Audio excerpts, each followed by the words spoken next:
Hello and welcome back to a brand new episode of the Pick a Side podcast.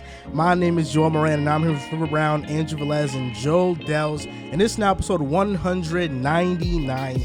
In this episode, we are going to talk about the pressure on Trey Lance, Bill Belichick praising Mac Jones, the Bucs signing Julio, predicting quarterback competitions, and then we'll have the six-man show on to talk about the Orlando Magic, and a quick YouTube member and Patreon shout-out to the Rio Zayte, Pacompo, Krilo, King J, Phantom Wolf, Danko Hawkins, Matthew Jimenez, Daniel, Tristan, Hash Brown, Zayte, Drew the Goat for real, Doug, Laurent, King J, Dixon, Demetrius, Dayton, Riv, Curry, Kawhi, Fanatic Writer, Armin, Nico, Ben, Musty, Put Your Feet on the Phone, Jaron, Nick, Vincent, Your Local Bronze Sexual, Jordan, Tua is Amazing, Love You, Drew, Traylon Burks, Rookie of the Year, MG Nas, UK Boge, J Love, Clear Zach W, Cole, Darius Garland's next, Nazir, Dwayne, Riv has massive glutes, Travis, Drew's the GOAT, Holmes, your boy Nick, Jake the Snake, Corrupt, Dylan, Ofosa, Mason, Riv's Head Hits, Gentile Drew, K the MVP, SP Horsey Shot, Evan, Yo Riv cannot hit, Joel is the GOAT, Mayo, Andre, Peter, Daniel, Ben, Ruthless, Rooster, Kill Moves, Joel B, Eagle Dollar, Corey, Get Funkoed, Dylan, Dom Orlando, Big Chuck, Hooked, Cole, Liam, T. Grove, Tua Sucks on Ka, Ryan, Epic Lankiness, It's Black Ace, BJ, PJs, Langston, Jazzy Juice, Johannes, Dave, Muffins, Sean, Berno Hoops, Court Cousins, P. Hikari, and Jay Aqua. Good old Jay Aqua, man. Let's get into it. Let's get into it. One more episode until 200. Big facts. I just had to talk over you, Joe. That's all right, apologize. bro. This is all right. important. It happens. Oh, shit. And look at you dropping your flask. What's that called again? Hydro Flask, Hydro right? Flask, Not a man. sponsor. No. What an asshole. But I would love that Hydro Flask sponsorship. But So, is what it is. episode 200 coming soon. Insane. The very next episode. Now, just gonna give the fans a little, sneak peek. Not a sneak peek. Okay. We're not gonna spoil it. Okay. All right. But just know that episode 200 is going to be massive. It's gonna be awesome. Nobody is expecting what we're gonna have for episode 200, and I can't wait for you guys to see it. It's going to be a viral movie. Yeah, Excited, man. Viral it's movie. Gonna be good. it's gonna be amazing. We can't wait for you guys to see it. Riv, how you feeling? Did y'all see what I just texted y'all? It's gonna be something we've never done before. Yo, that is crazy. Nah, I'm ready. I'm excited. That's crazy. 200, you know what I'm saying? Been here 200. Nah, like 150. But I definitely have not been here for 200. The only one who's been here for 200 is Joel. Joel, facts. 200. I've been here for maybe 100. Yeah, I haven't been here for 100. No. I ain't been here physically for You've 200. been here for 100. I You think have. so. You have. It felt like 200, though. It's glad to be in. 200, we locked in, man. Shout out to the fans. And before we start our show, together we want to give a shout out to our guy, Justin Alba. So this is one of my mom's friends, her son. He's actually, unfortunately, going through chemotherapy right now. And it was actually just brought to my attention that what gets him through his chemotherapy is the Pick a Side podcast. Now, that is extremely touching to me. And the fact that he didn't even know that it was the fact that he didn't know that it was me, my mom's son, and the fact that he just watches it is just so naturally great, and to shows how much we have grown. But the fact that he shows love and that's how he uses his time, it really is touching to us, and it does make us extremely grateful, and it shows how much we have grown together as a community. To show a little love to Justin, we actually, all of us together, put a little package for you, dude. We actually are sending you a Pick a Side hoodie. We're sending you a Pick a Side shirt. Hopefully it gets to you before your next treatment. But we're hoping that we also want to get this to you before your next treatment. I know that it's sometime next week. But we're sending our love to you. We're sending our prayers to you. Hopefully you get that package. We got something special for you, dude, all right? And we're all sending our love and prayers to you, King.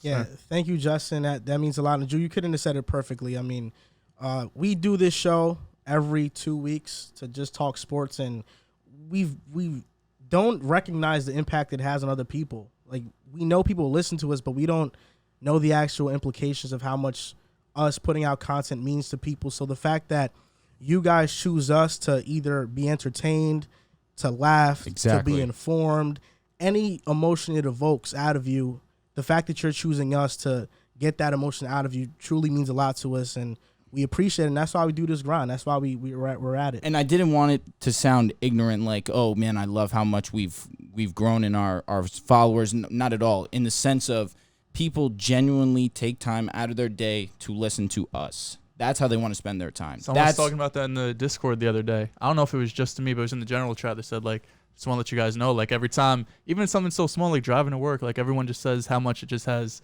that extra that it brings to their life, that just consistency. And it's on the Discord. I heard it. I was like just talking about it really, like, I'm really trying as hard as I can not to get worked up, not to get choked up. But that is some serious love. That's all that's the best way you could put it. It makes me happy that people decide to have us in their lives. It really is. It's crazy. Really it's just real life. It's insane. Like, sometimes I really sit and if I think about it too hard, it doesn't sound real.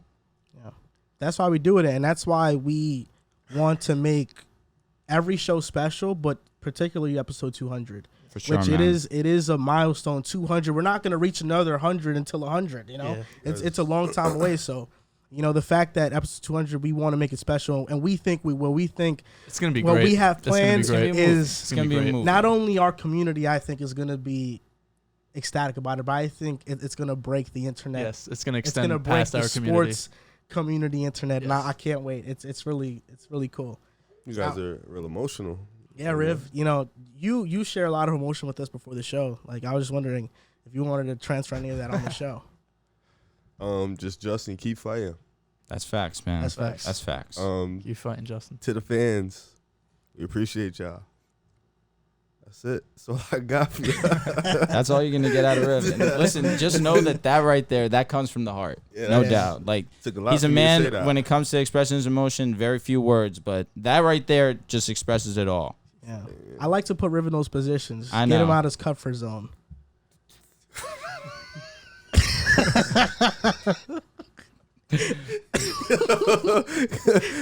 Yo, that wasn't even that crazy, bro. That was fine. That was not even that comfort crazy. Zone. That's so common. Like, bro, that's so common. I think like to put Riv in position.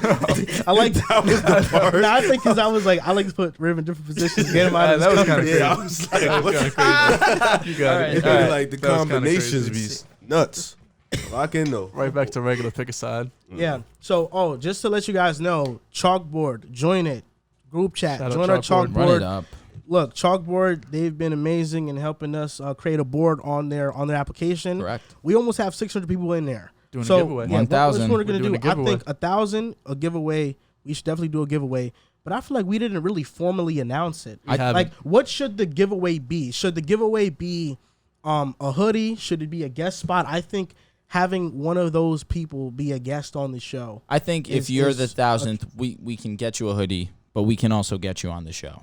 Not the 1,000th, but just anyone. No, One correct. of the 1,000. Yeah, once Yeah, we yeah, hit then people are 1,000, just gonna keep yes, leaving then and no, joining. for One sure. of the Once we 1,000. get to 1,000, I Make that clear. apologize. Let me word it correctly. Once we get to 1,000, then we will raffle off that opportunity.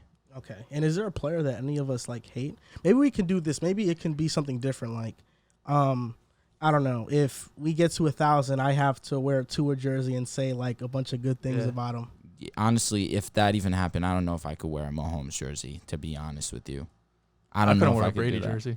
I'll rock a Brady jersey all day. Yeah, but You've you're seen it wicked. happen. You're so twisted, bro. Like, you But shouldn't. a New England one.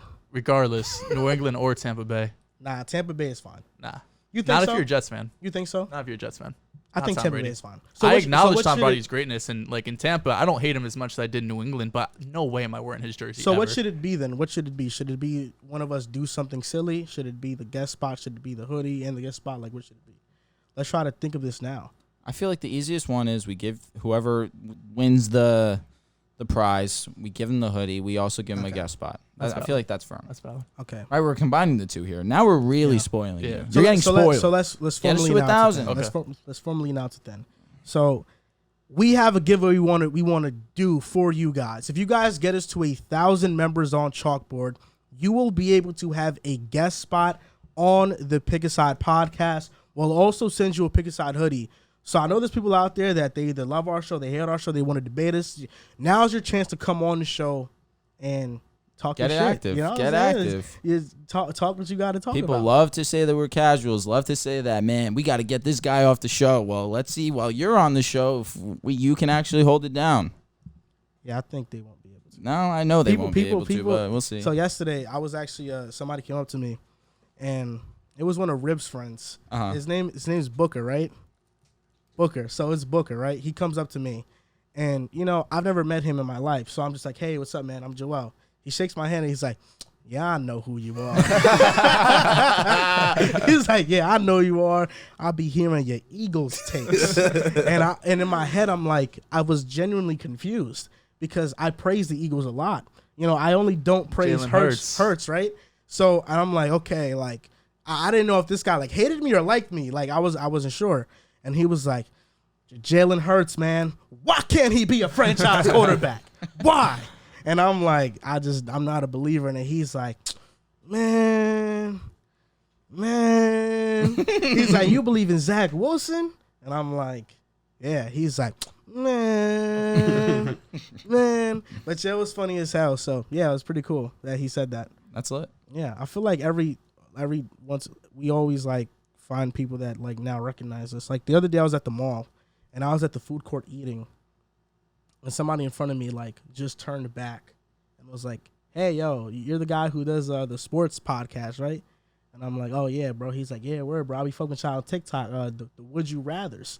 And it was funny because I was literally just about to post the Anthony Davis Would You Rather.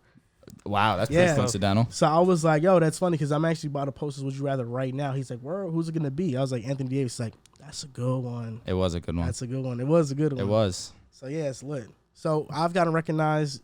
Andrew, I know you've gotten recognized before. Riv, have you gotten recognized yet?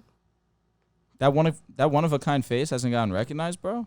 I tell you all the time when I get recognized. Oh, do you? Yeah, I just forgot. Oh, I'm sorry. I get recognized all the time in the gym. I got recognized at the gym once too. So it's always the gym. Either the gym or like one time I got recognized at this basketball game. These little ass kids. Word. Yeah. That's pretty lit. Every sport event I've gone to this year, I've gotten recognized, which is always in insane. the gym though. Like it's so often now I don't like because it's like, hey, aren't you that guy with the podcast? I'm like, yep. Yeah, my father-in-law was like, listen, you've been to 2 Mets games. You've been recognized at both of them. I think it's time we convert you. I'm just like, let's take it easy, all right? Let's take it easy. To the Mets? Yeah. They're Mets fans? Oh, my God. He's probably the biggest Met fan I know. All right, let's get on to the show. First topic of the show, Trey Lance. Now, Kyle Shanahan said that the 49ers are moving forward with Trey Lance. He is a starter. Jimmy G's time is over, and he even went on to say that had Jimmy G not been hurt, he would have been traded already. But they're not cutting him because Kyle Shanahan also said this. He said, you can't just let one of the better quarterbacks in the league hit the open market and go wherever he wants. So that's why Kyle Shanahan the Niners don't want to cut him. And they want to trade him. He chatted right there? Or? He did chat. Because I don't even know if more than like 4 or 5 teams would want to. Yeah, but you can't go into the season with Jimmy G on the roster. Not if Trey Lance is your guy. You can. But Trey Lance, he said it. Kyle Shanahan said that Trey Lance is their guy moving forward. Now that we know that, even though we already kind of assumed it, how much pressure is on Trey Lance this year to be good right away and to have not only individual but team success with the Niners? You're a big Trey Lance guy, so I want you to go first, Joel. Yeah, and you said it perfectly. I think there's 2 different pressures in the NFL, specifically for NFL quarterbacks because they have the biggest impact on winning games. The first one is to perform well and to impress the coaches, fans, ownership. And I think that's what Trey Lance is going to be fine doing. He's mobile. He has a big arm. He can make every throw as long as he's accurate. I don't think he has to be spectacularly accurate his first season. I know Garoppolo was hovering like 68, 69%. Like, that's pretty elite. He's not going to be there. But the other pressure is winning. I think the biggest difference between what Trey Lance has to do with someone like Tua or Jalen Hurts is at this point we know that they could win, right? We know Jalen Hurts can win. We know Tua can win. Can they impress us? I think Trey Lance can have to somehow be able to do both, impress the fans, impress his own teammates, and make sure everyone gets on board, but also win because this is a team and a roster that's ready to go to an NFC Championship game, potentially a Super Bowl. I think there's definitely the pressure that this team just went to the NFC Championship game with a quarterback that, according to what reports say, that Trey Lance should be definitely better than going into next season, right? If Trey Lance was not as good as Jimmy G, there would not be the conversation that Jimmy G is definitely not going to be the starter. He would already be traded if he wasn't injured. There's pressure because this team just accomplished a lot with a mediocre to slightly above average quarterback in Jimmy Garoppolo. And this was with Jimmy Garoppolo playing poor. Honestly, if I'm just going to be frank, he did not play great by any means. And this team went to the NFC Championship and was one play away to a degree. If Jaquiski Tartt catches that ball, potentially we could be looking at the Niners in the Super Bowl. Let's just be honest. But now you have Trey Lance, who has the top 3 overall pressure on him. That's already pressure in and of itself. But now you are put in a position where you need to have success with this team. There's no excuse. Deebo Samuel, George Kittle. You have Kyle Shanahan, who's the QB whisperer, one of the best head coaches in the league. You have a great offensive line. You have a solid run game. There's really minimal excuse here if you're Trey Lance. I firmly believe more so in the sense of winning. 100% there's pressure to be great statistically, just with the eye test. But I think more so than anything, what he needs to prove is that he could be a winning quarterback because they just got rid of one who proved multiple times that he can be a winning quarterback. For me, I feel like the pressure's on the winning side.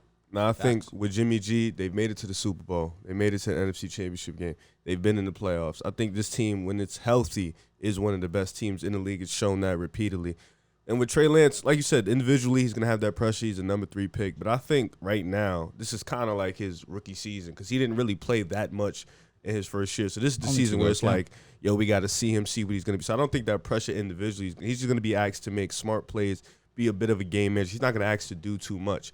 But from the winning perspective, the pressure's there. This is a Niners team that can compete, can possibly the Rams are the best team in the division, but they can sneak it and get a playoff win. This is a team that's very dangerous. So for that, Trey Lance has to be good, and I think the pressure is going to be on the winning side. I'll get deeper into the Niners and what they got offensively, but they have a team there fit. They have a coach there fit for Trey Lance, so all the pressure is just on the winning side. The individual stuff is going to come, but he's still really young, and this is year 2 for him. So before I get to my take on this, I've been keeping up with the Niners camp, and Trey Lance has been having a rough start to camp. It's as expected, though. He's 3 for 10 in team drills, and he had an ugly interception on Saturday or Friday's practice, one of those. He's been having a rough practice, and the word outside of a lot of 49ers beat reporters is that the reason for that is because they don't have Deebo. Deebo has not been practicing. Now, next week, they're getting into pads. This upcoming week, they're getting into pads, so we'll see how truly ready he is to start right away and to hopefully win games for them. But now that Deebo just got extended, he got his contract, he will be in practice. So now we're going to see Lance with Kittle, Deebo, Ayuk, Elijah Mitchell, Kyle Shanahan's offense. So that's one. They're easily, Trey Lance has the most pressure on him of any quarterback in his draft class. I think pretty easily. He's the only one that got to sit his rookie season. Zach Wilson didn't. Davis Mills didn't. Justin Fields didn't. He sat for a little bit, but he played. Right. A little bit. Mac Jones didn't. Trevor Lawrence didn't. They all, for the most part, played play time. half the season or more. Yep. Trey Lance is the only one that got to sit down, got to learn under a quarterback, and we can argue he's in the best position possible in San Fran. The only other argument is New England with Mac Jones, and even then, you look at what they're doing offensively, the pieces they lost. The 49ers are the best position out of all these teams that these young quarterbacks are in right now. Now, the reason why Trey Lance has the most pressure on him is because you look at the 49ers. They have a top 10 weapons room in football. Ayuk, Deebo, Kittle, Elijah Mitchell. They have one of the best coaches in the NFL in Kyle Shanahan, who's a quarterback whisperer. You look at their defense, elite defensive line, elite linebacking core. Kyle Shanahan this past week in practice said that this secondary is the deepest that it's ever been in his tenure in San Fran. We're talking about a team that's been to the NFC Championship. Kyle Shanahan said, we're moving on to Trey Lance. Jimmy G would have already been out of here had he not been injured. To pile on Jimmy G like that, I think was a bit unnecessary I agree. to make that comment. I agree. But now you put that much more pressure on Trey Lance because Jimmy Garoppolo, say what you want about him, but the 2 years he was healthy and started, he made a Super Bowl and was close to winning it and made an NFC championship game. And this past year, down the stretch of the season, the second half of the season, he was amazing. Trey Lance has a lot of pressure, not only to be better than Jimmy Garoppolo, which people may scoff at that, but he's still a good NFL quarterback, so that's going to be tough to do in itself. But he has to win. And anything other than an NFC championship appearance for the 49ers, I think, is a failed season. Because this team has Super Bowl aspirations. It does. But I think a lot of 49ers fans are going to take him being able to consistently be good, consistently make tight window throws, throw on the run, be accurate every single week, and win one game in the playoffs. They take that. The biggest issue right now, of course, they want to go to the Super Bowl. The roster's there. But the number one thing on Niners fans, you got to make sure Trey Lance is the guy. As long as he shows that he's worth the number 3 overall pick, he could be a franchise quarterback. You could be in discussion with the top 10 quarterback. He could be in there with the Kylers, the Joe Burrows, Lamar's in that conversation. They're going to take that at least going instead of a Super Bowl. Of course, they want to get there, but number one has to be the quarterback. One thing I want to say real quick, because I think it's really important, especially for a rookie quarterback or first year starting, is where the bye week is. I know this past season, the Jets had a pretty early bye week, right? I think it was like a week 5 or something. We had a few tough opponents, but the Niners have a week 9 bye week, so right in the middle of the season. And we're going to know then a pretty good idea because they start the season off 2 easy games at Chicago versus Seattle. The next 2 games at Denver, then versus the Rams. Next 2 games on the road at Carolina, Atlanta. 2 games versus the Chiefs and at the Rams. So we're going to have 4 games against really tough opponents. All 4 of those teams, well, 3, they play the Rams twice, think they could go to the Super Bowl. They have elite quarterbacks. So between those first 8 games, we're going to have a really good idea of can Trey Lance play up with the rest of these guys. Right now, the true contenders of the NFC, Tampa Bay, L.A., you got to throw Green Bay in there. No, you don't. I don't disagree. They don't but have at a the receiver room. They don't have receivers. With Aaron Rodgers, automatically you have to give him that respect. That and defense not only is that, fantastic. their Contenders? defense, It's fantastic. their defense is talented. On paper, they played great last year.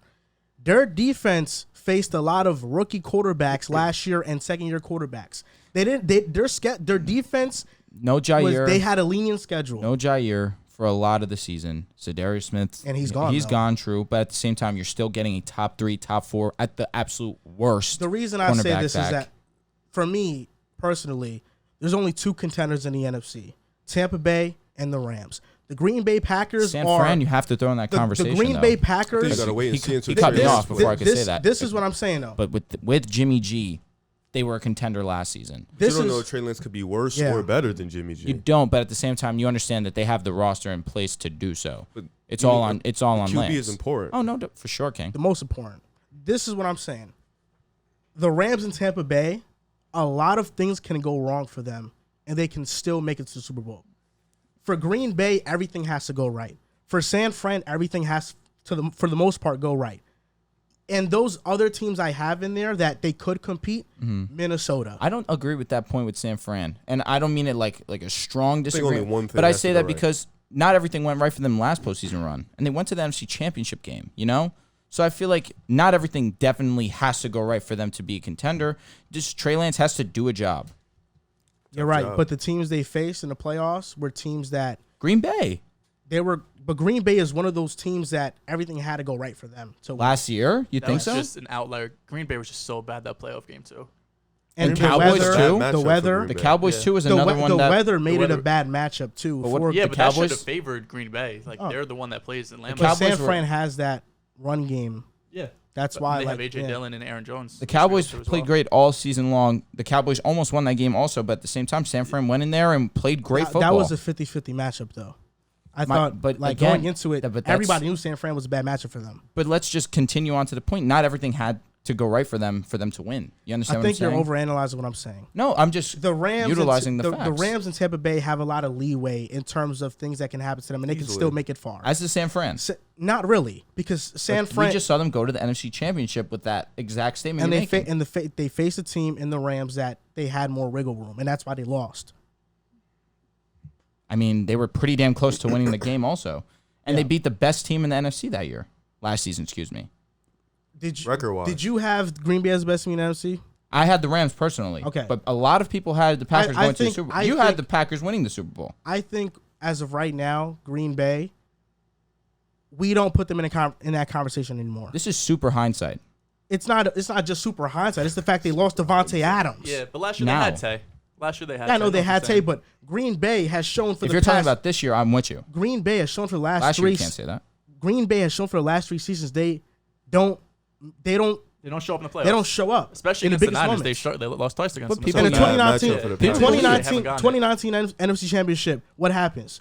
They get ran all over on. Very next year versus Tom Brady, he beats them in the NFC Championship. Now this past year, they lose. Now they just lost their elite level wide receiver. All physical teams the stop Green Bay, I'm just talking about last season. They are green. No, we're talking about this season. Though. Right now, this season. That's why I don't view them as that contender. Okay, I don't disagree. I put Green Bay in the bubble with a lot of NFC teams. The NFC has 2 contenders: Tampa Bay, LA, the Rams. I would throw San Fran. A bunch of teams are in the bubble. San Fran's in the bubble. I think San Fran's Dallas is in the bubble. I agree. Green Bay's in the bubble. Minnesota's in the bubble. Because if Lance is good, they're dangerous. Can I hear your teams in the bubble again? If Lance is good, San Francisco is a dangerous team. The only thing we're questioning is Trey Lance. If he could show anything what he did in college, and I like the 2 games he started. I know we have disagreements over it. I really like the 2 games I saw. He was able to make throws out of the pocket, be mobile. He's not going to be asked to do a ton. Kyle Shanahan's going to have plenty of run plays, read options for him as well to get comfortable. So if Trey Lance is good, we're just expecting him to be okay. We're not sure. If he ends up being good, we know how great his ceiling is. What type of good are you talking about, though? He has to be better than Jimmy Garoppolo. He has to, because if he's just good, if he's in that 15 to 20 range of quarterbacks, if he's just up to maybe Jimmy Garoppolo, they're not going to the Super Bowl. No, but he does. The offense is different with Trey Lance. Was Jimmy G in the statistically? It's fine. Statistically, he's probably not gonna be. He's not gonna be as good as Jimmy G. Maybe he gets more like total touchdowns. Jimmy G had like a 69% completion percentage, almost 4th. That like he had a really good year last year. I just think maybe total touchdowns there because the rushing yards. Put up a crazy stat I was going to say total yards you get passing and rushing. He'll probably be close, but he just unlocks a different part of the offense where everything becomes very explosive. These are my teams in a bubble. That's what I want to hear. The Niners are in the bubble because their defense is great. I love their defense. Their offensive line got significally worse. You're right. I scoffed at a face that when I said solid offensive line. I scoffed when you said good offensive line. They lost Laken Tomlinson. No, they lost. Yeah. They lost Laken Tomlinson, a Pro Bowl guard. They lost Alex Mack. That's their interior of their offensive line. You still have the best left tackle in the game. It's huge. It's huge. I mean, that's huge, but the interior offensive line is deteriorating. I don't disagree, but that's huge. What makes up for it is that Trey Lance is mobile. Thankfully. Yes, but I was also say Shanahan's run scheme. That also is just. I think run guys open. A quarterback, especially like Trey Lance, who can run out of situations, pressure up the middle is far more difficult to manage than pressure from the boundaries. But we've seen Kyler do it for years.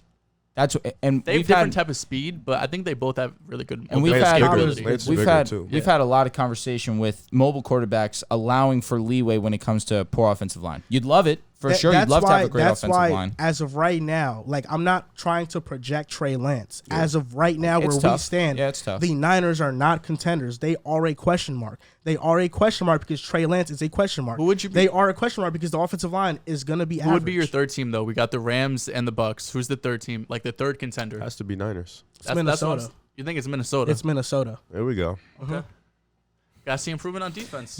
Gotta see improvement. I just don't know if I can believe you sometimes when you just sit there and you smirk when you say something. Defensively, look at that. That face is not one that believes it. I mean, if you want to take it back, you could take it back. I want to believe in Minnesota. On paper, it should be them. That's what I'm going to be honest. Yes. It should be them. They're the third contender, and we don't know anything about Trey Lance. That's what I'm saying. But this is what I'm saying.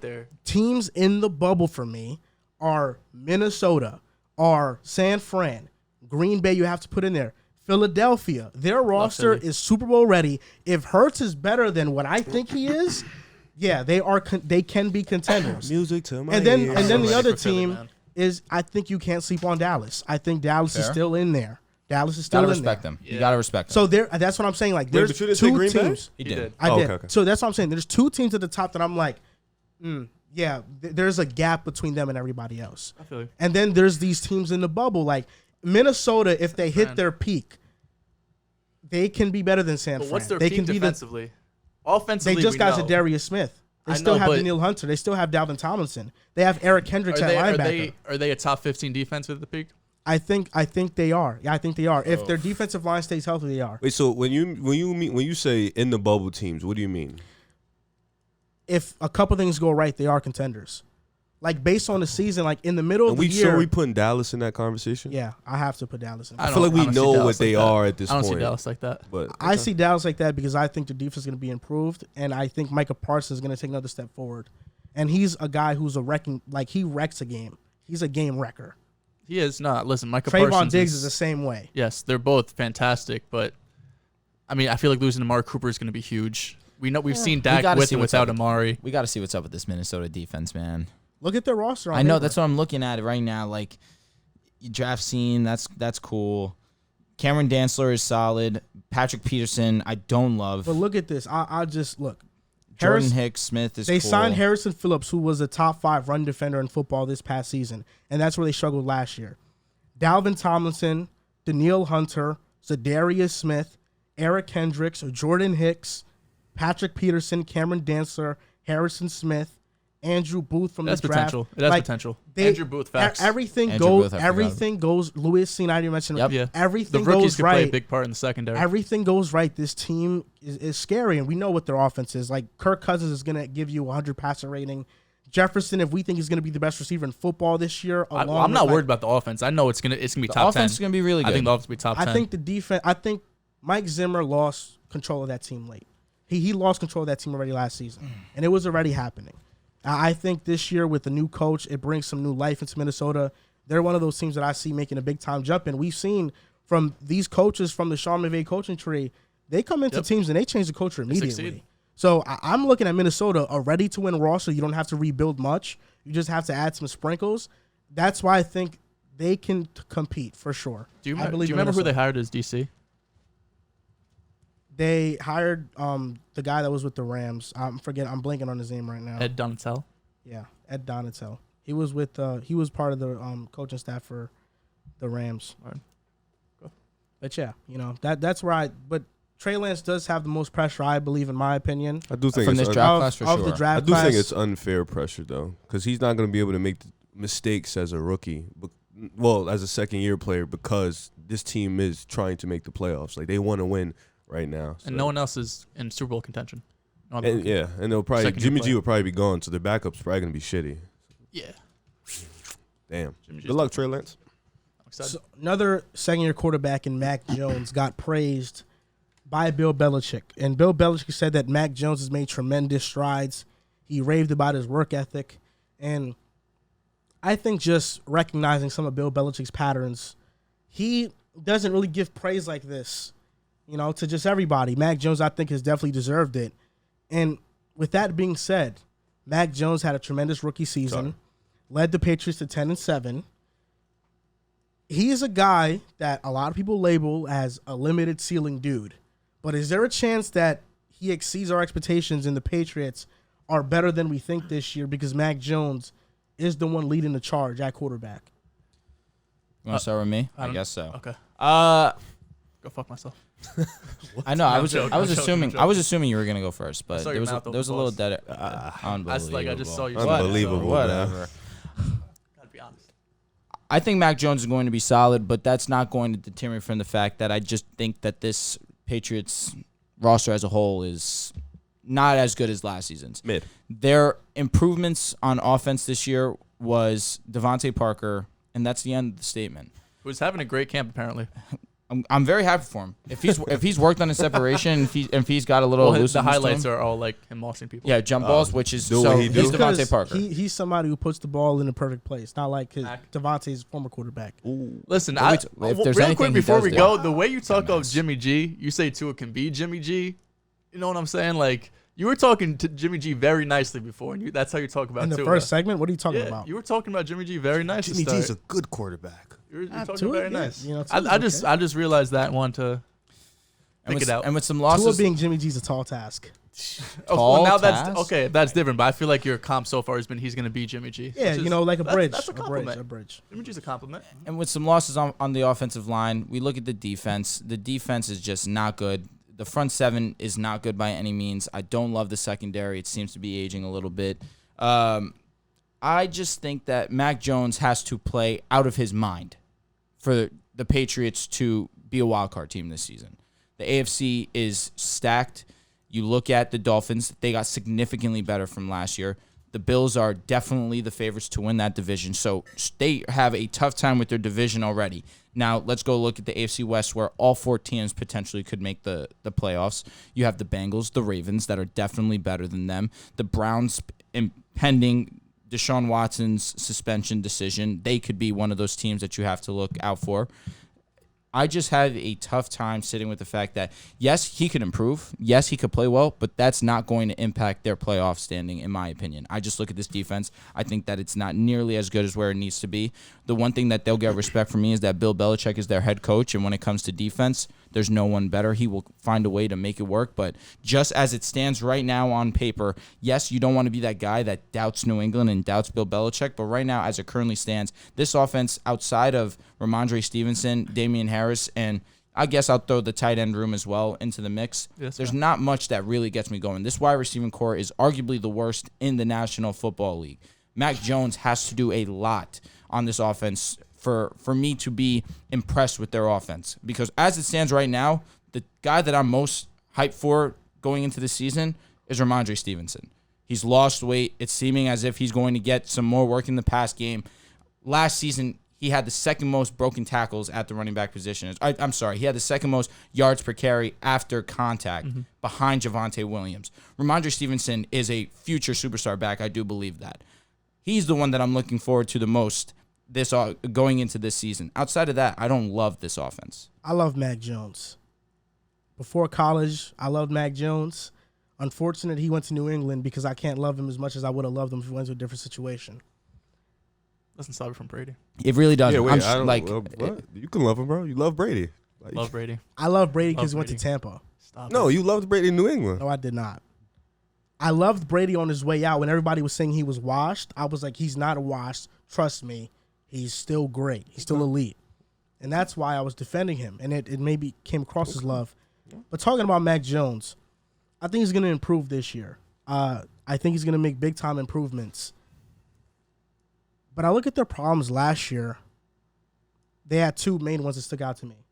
It was speed defensively. They were a very slow team defensively. And offensively, there's no explosiveness. And they didn't fix that. They got a jump ball receiver in Devontae Parker. They drafted Tyquan Thornton. But unless they're... That's exciting. Unless they're expecting Tyquan Thornton to have a huge impact, then they didn't really fix their main offensive problem. And as of recently in camp, they have been saying that there's really no solidified wide receiver rotation.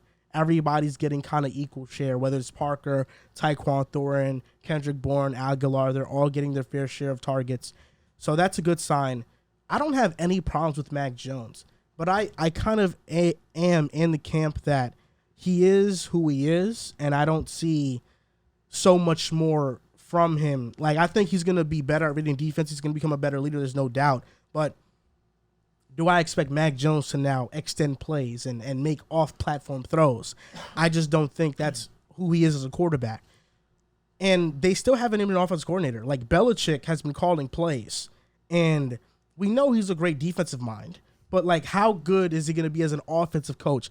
I like to think. You don't have faith in him? I just feel like New England's the only team that can get away with it. That's why I'm laughing. Because I mean, no other, I feel like no other organization cannot name like an OC or DC and then be like, whatever, we'll figure it out. But just Belichick. He's calling plays. He's the GM of the team. I know. That's why I'm laughing. Because Belichick's just like, fuck it, I'm going to just run everything and just see where this goes. If anyone. I'm under the assumption that Bill Belichick defensively, yes, he's a great coach. He's the best of all time. The best.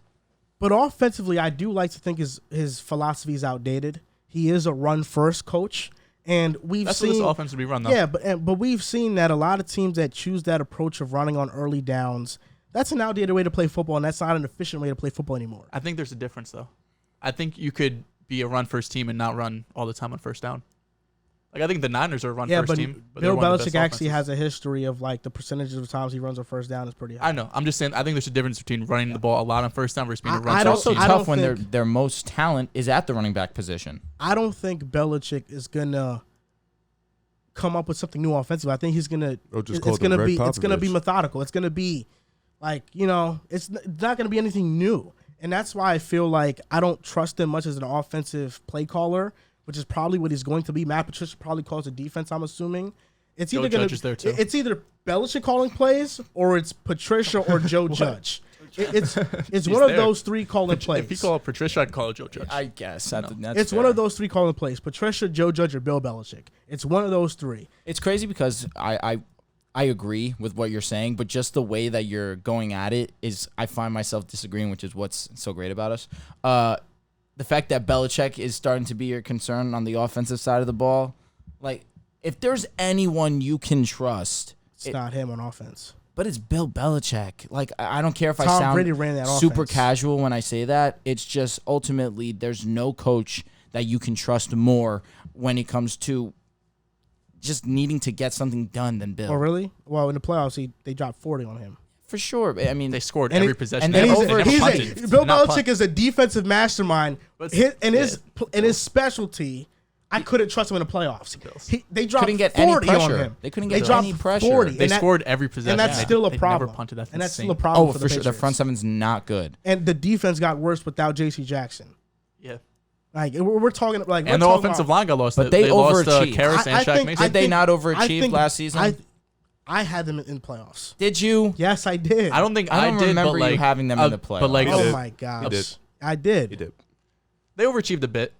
He did have him. To in get, there. actually if you had told me them they'll going get in 10 the and playoffs 7. and get smoked round one, I'll be like, that's You have your notes. Yeah, it's from, whatever. show me It after is what the it show. is. That's what They make seems it. like I'll- should be, I'll yeah. He's a rookie. You know, Matt got in the playoffs. You show me after. Excited Like, about stuff I'm not like that. doubting you, but I just don't remember. Nah, he that. did say that though. I remember him saying that shit. He was a big Mac guy. Mac.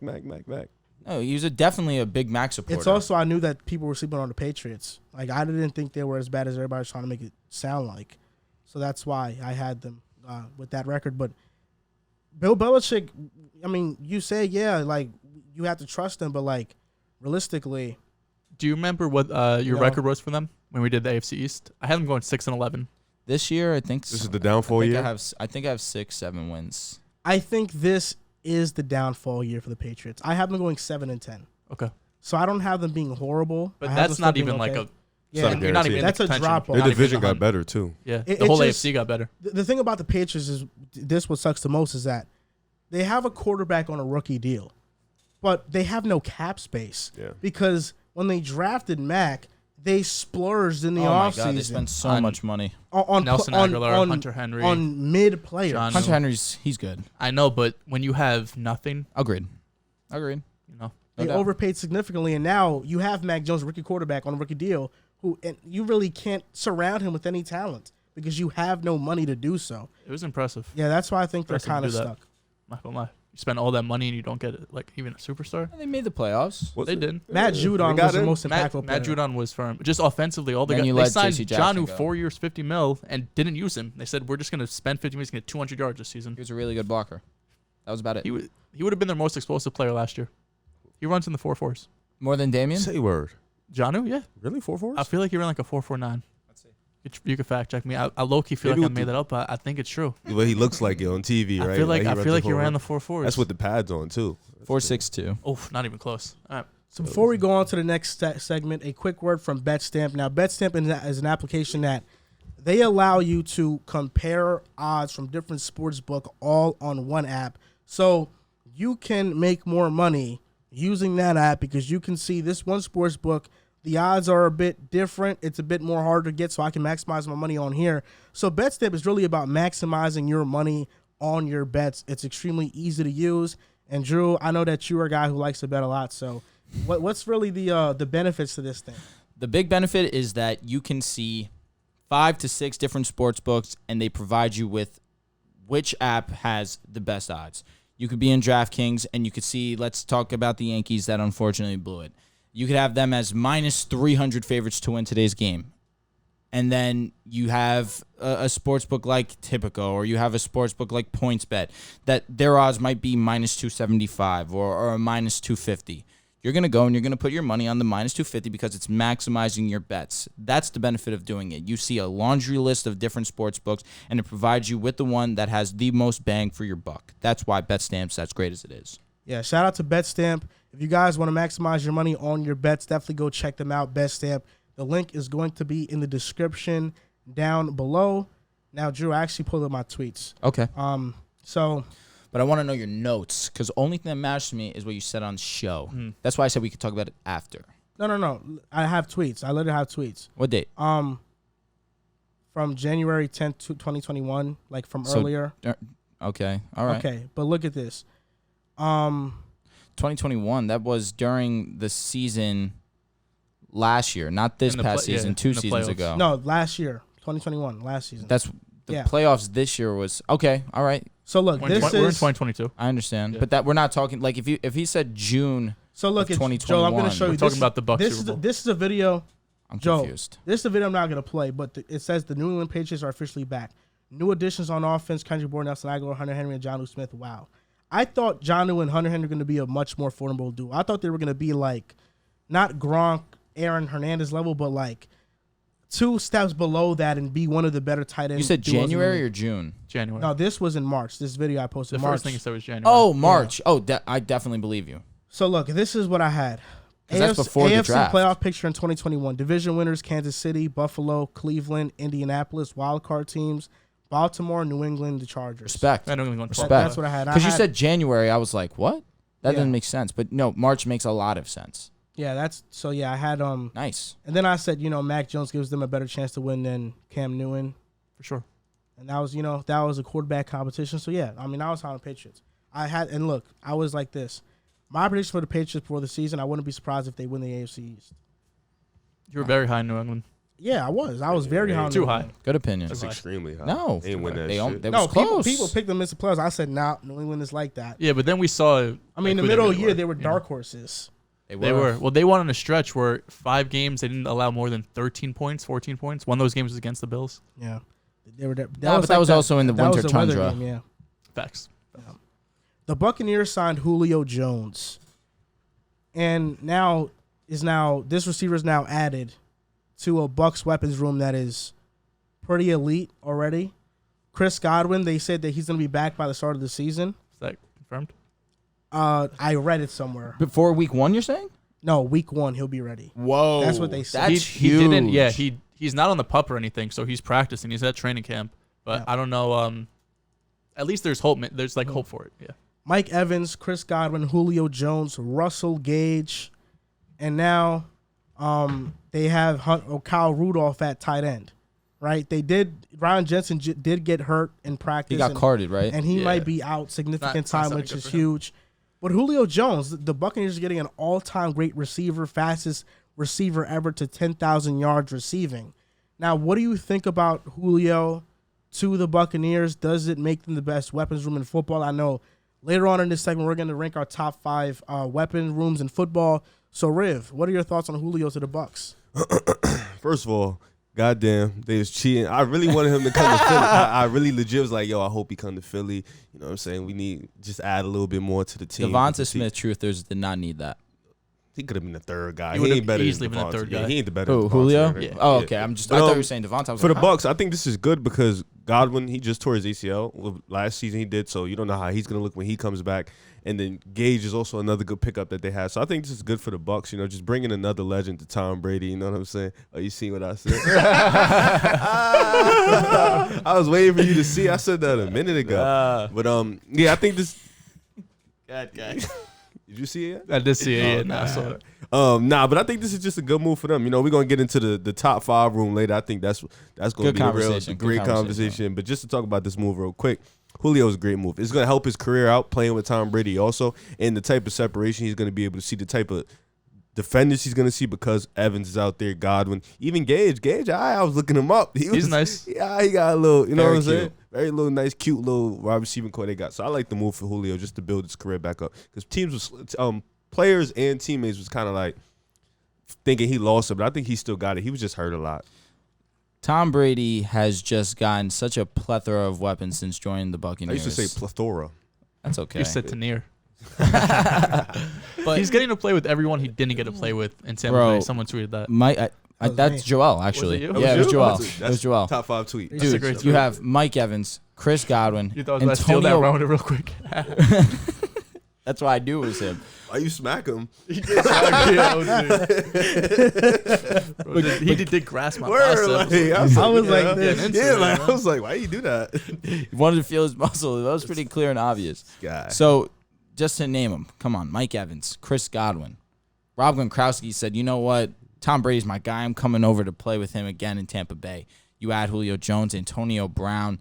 He has just gotten to play with some all-time names since joining the Buccaneers. Now, to talk about Julio Jones specifically, automatically you hear Julio Jones, you get hype because of the history of Julio Jones, how amazing he has been throughout the entirety of his career, aside from the last couple of seasons.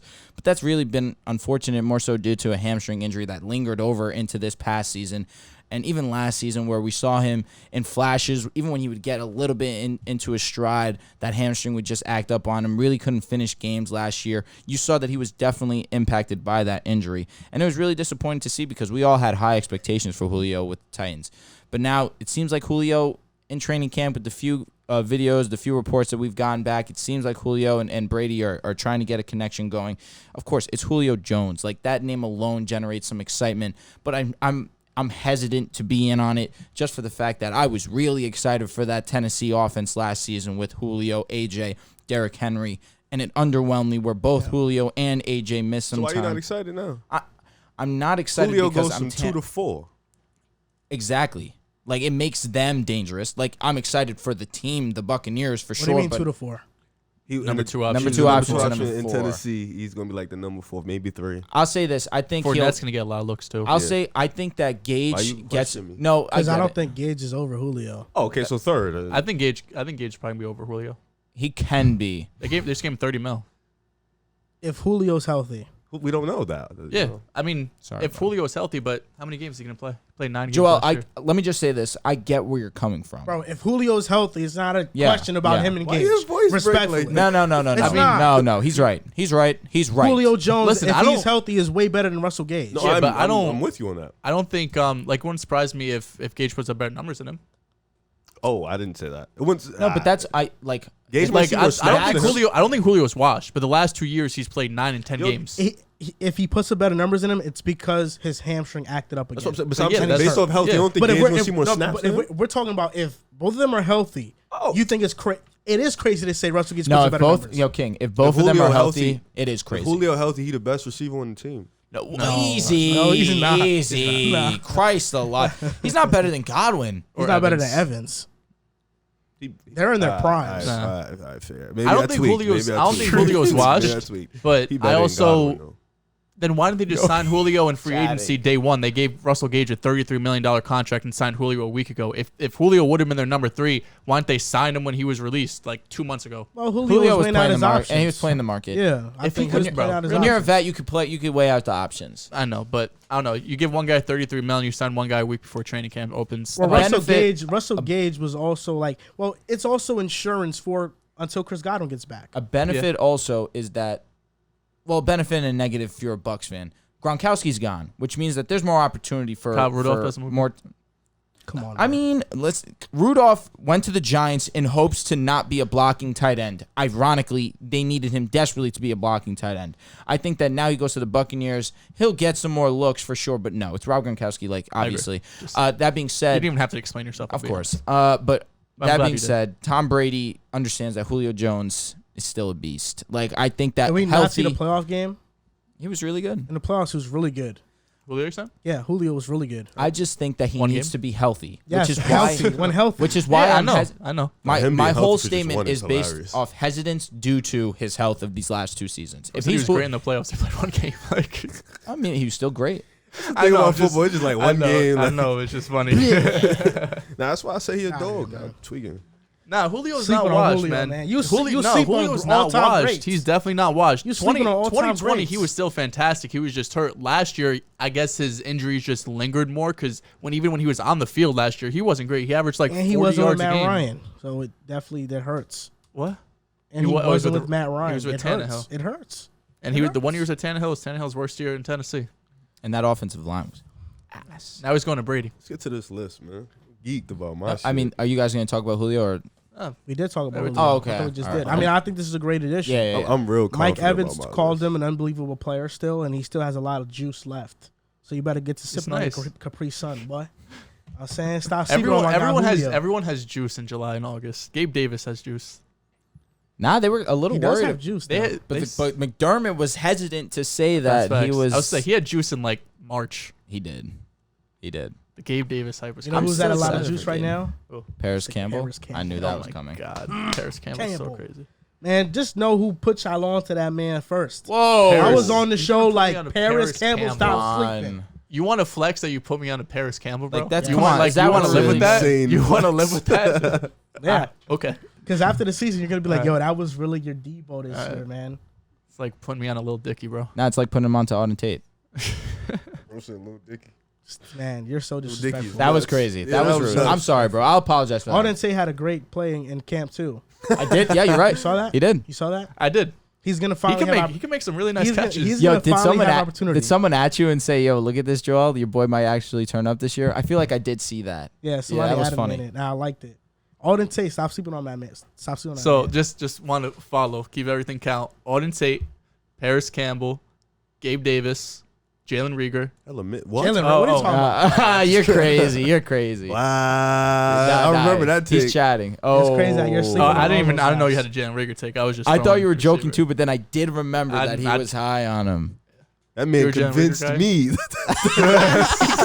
Over Over Cheddar, that he was was nice. good. He was nice He in really college. convinced. Nah, He he's dead a was great nice in convinced because he college. texted me. It was like a real good ass message, and I'm like, you know what? I'm sold. We're He gonna was ride dead- with this He Rieger was guy. nice in college. And I'm not now gonna he's lie. fighting for a spot He's on the fucking roster. shit. I hate him. But y'all got So AJ bad. and Devontae Nah, now, respectfully bro. though, That ain't nah. I was on- on, At them I was day, high y'all on rebounded. I was high on Jalen Rieger because if you remember, after the draft when they drafted him, that was like a big thing, like a big like oof moment. Brett Coleman made a video about Jalen Rieger about like He has how, the curse, bro. bro. I'm He telling made you, a he has video the about it. And he curse. was like, "Yo, Jalen Rieger's gonna be good." He has the curse. And after I saw that video, I texted Yeah, Riv Jennings was all right the there. stats from that He video, did. and it was, It was like, a "Yo, lot, look bro. at He this." texted me about all the receivers, and he was like Jalen Rieger. I was like, he said Chase Claypool. He said a lot of good ones. So Rieger top did not hit. weapons rooms in football. Let's go over. We're gonna go over our top 5. Now, to me, this is so hard to make like a top 5 list, but I'm gonna attempt to. So, top 5 weapon rooms in football. This is including wide receiver, tight end, and running back. Number 1, I'm still going with the Bengals. Joe Mixon, that wide receiver trio. Hayden Hurst, whatever. Number 2, the Bucs. And full disclosure, if everybody on the Bucs hits their peak, they are the best, I think, by default, because you have Julio, Godwin, and Evans, but I'm not What's projecting Julio's that. peak? Russell Gage, like 700-800 yards. I don't know. I feel like Jamar is. Tyler Boyd did that last Yeah. year, and Higgins put up similar It's- Chris I Godwin think numbers. if Julio Jones is not back like he once was, but he has that juice they say he still has left, he's better than Tyler Boyd. I'll just say this. Jamar Chase is better than Mike Evans. He's better than Chris Godwin. I can say that very confidently.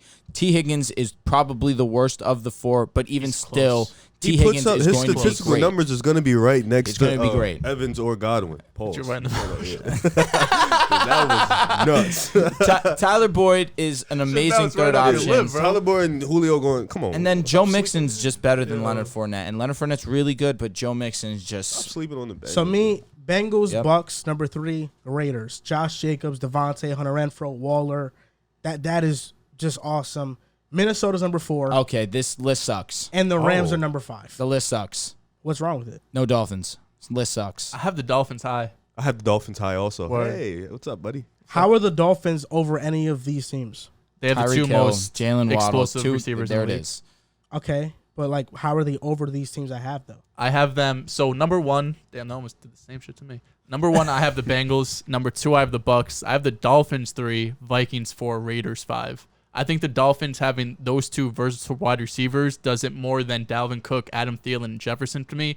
And the Raiders, Waller, Jacobs, Devontae Adams, obviously Renfro. I just think how explosive and dynamic Waddle and Tyreek are just put you at a different stratosphere.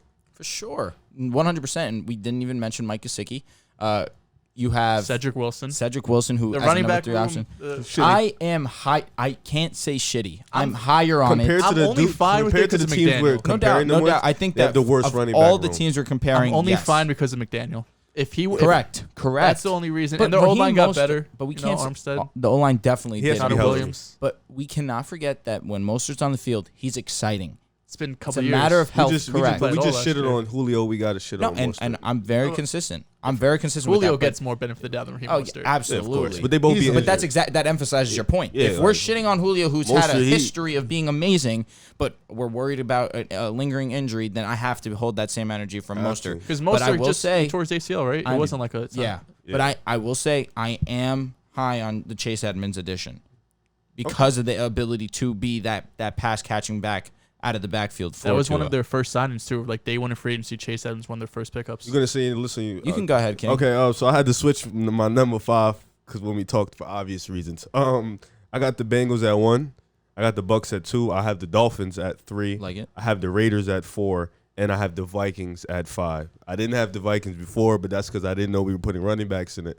I had the Niners, so now I have the Vikings at 5. I'll tell you what. Even if you would have put the Niners, like I would have understood where you were coming from. I would have liked other teams more than them for sure. Yeah, Like, once you we said- had the conversation. once you had We running didn't backs. even do honorable mentions. He does them all the time. My honorable mentions were the 49ers, Broncos, and Rams. I appreciate that. What number would you have the Broncos? Oh my God, this guy. They're not top 10. They're probably 8th. Eighth? They're probably last of I those don't think three. you're higher than the Niners. Just because these other guys have proven Wait, hold talent. up. Where did you have the Dolphins? 3. So who didn't you have? Name yours again. Bengals 1, Bucks 2, Dolphins 3, Vikings 4, Raiders 5. No Rams. I have the Rams. I have You my have the mention, I Rams? them 6th. You had the Rams on your list? Yeah. What Just number? 5. Off just Cup and Allen A-Rob, Robinson. Cam Akers. And Van Jefferson. Are we forgetting Van about Jefferson. him? He just got injured. Yeah, but he's a better did. 3 than Cedric Wilson. Something happened to him today. I don't think so. No. Come on, bro. I don't think so. I think I like Cedric Wilson a Wilson's lot. Van Jefferson's And Cam better than Akers, Cedric Wilson. I'm lower on than you guys. I'm excited for Cam Akers. Cam Akers, even if you're lower on him, he's better than Mostert and he's better than Edmonds. That's true. I feel like Mostert at his best, he's shown us that Wait, he's you don't have- he's been injured 2 You don't years have the in a row. Dolphins on your list?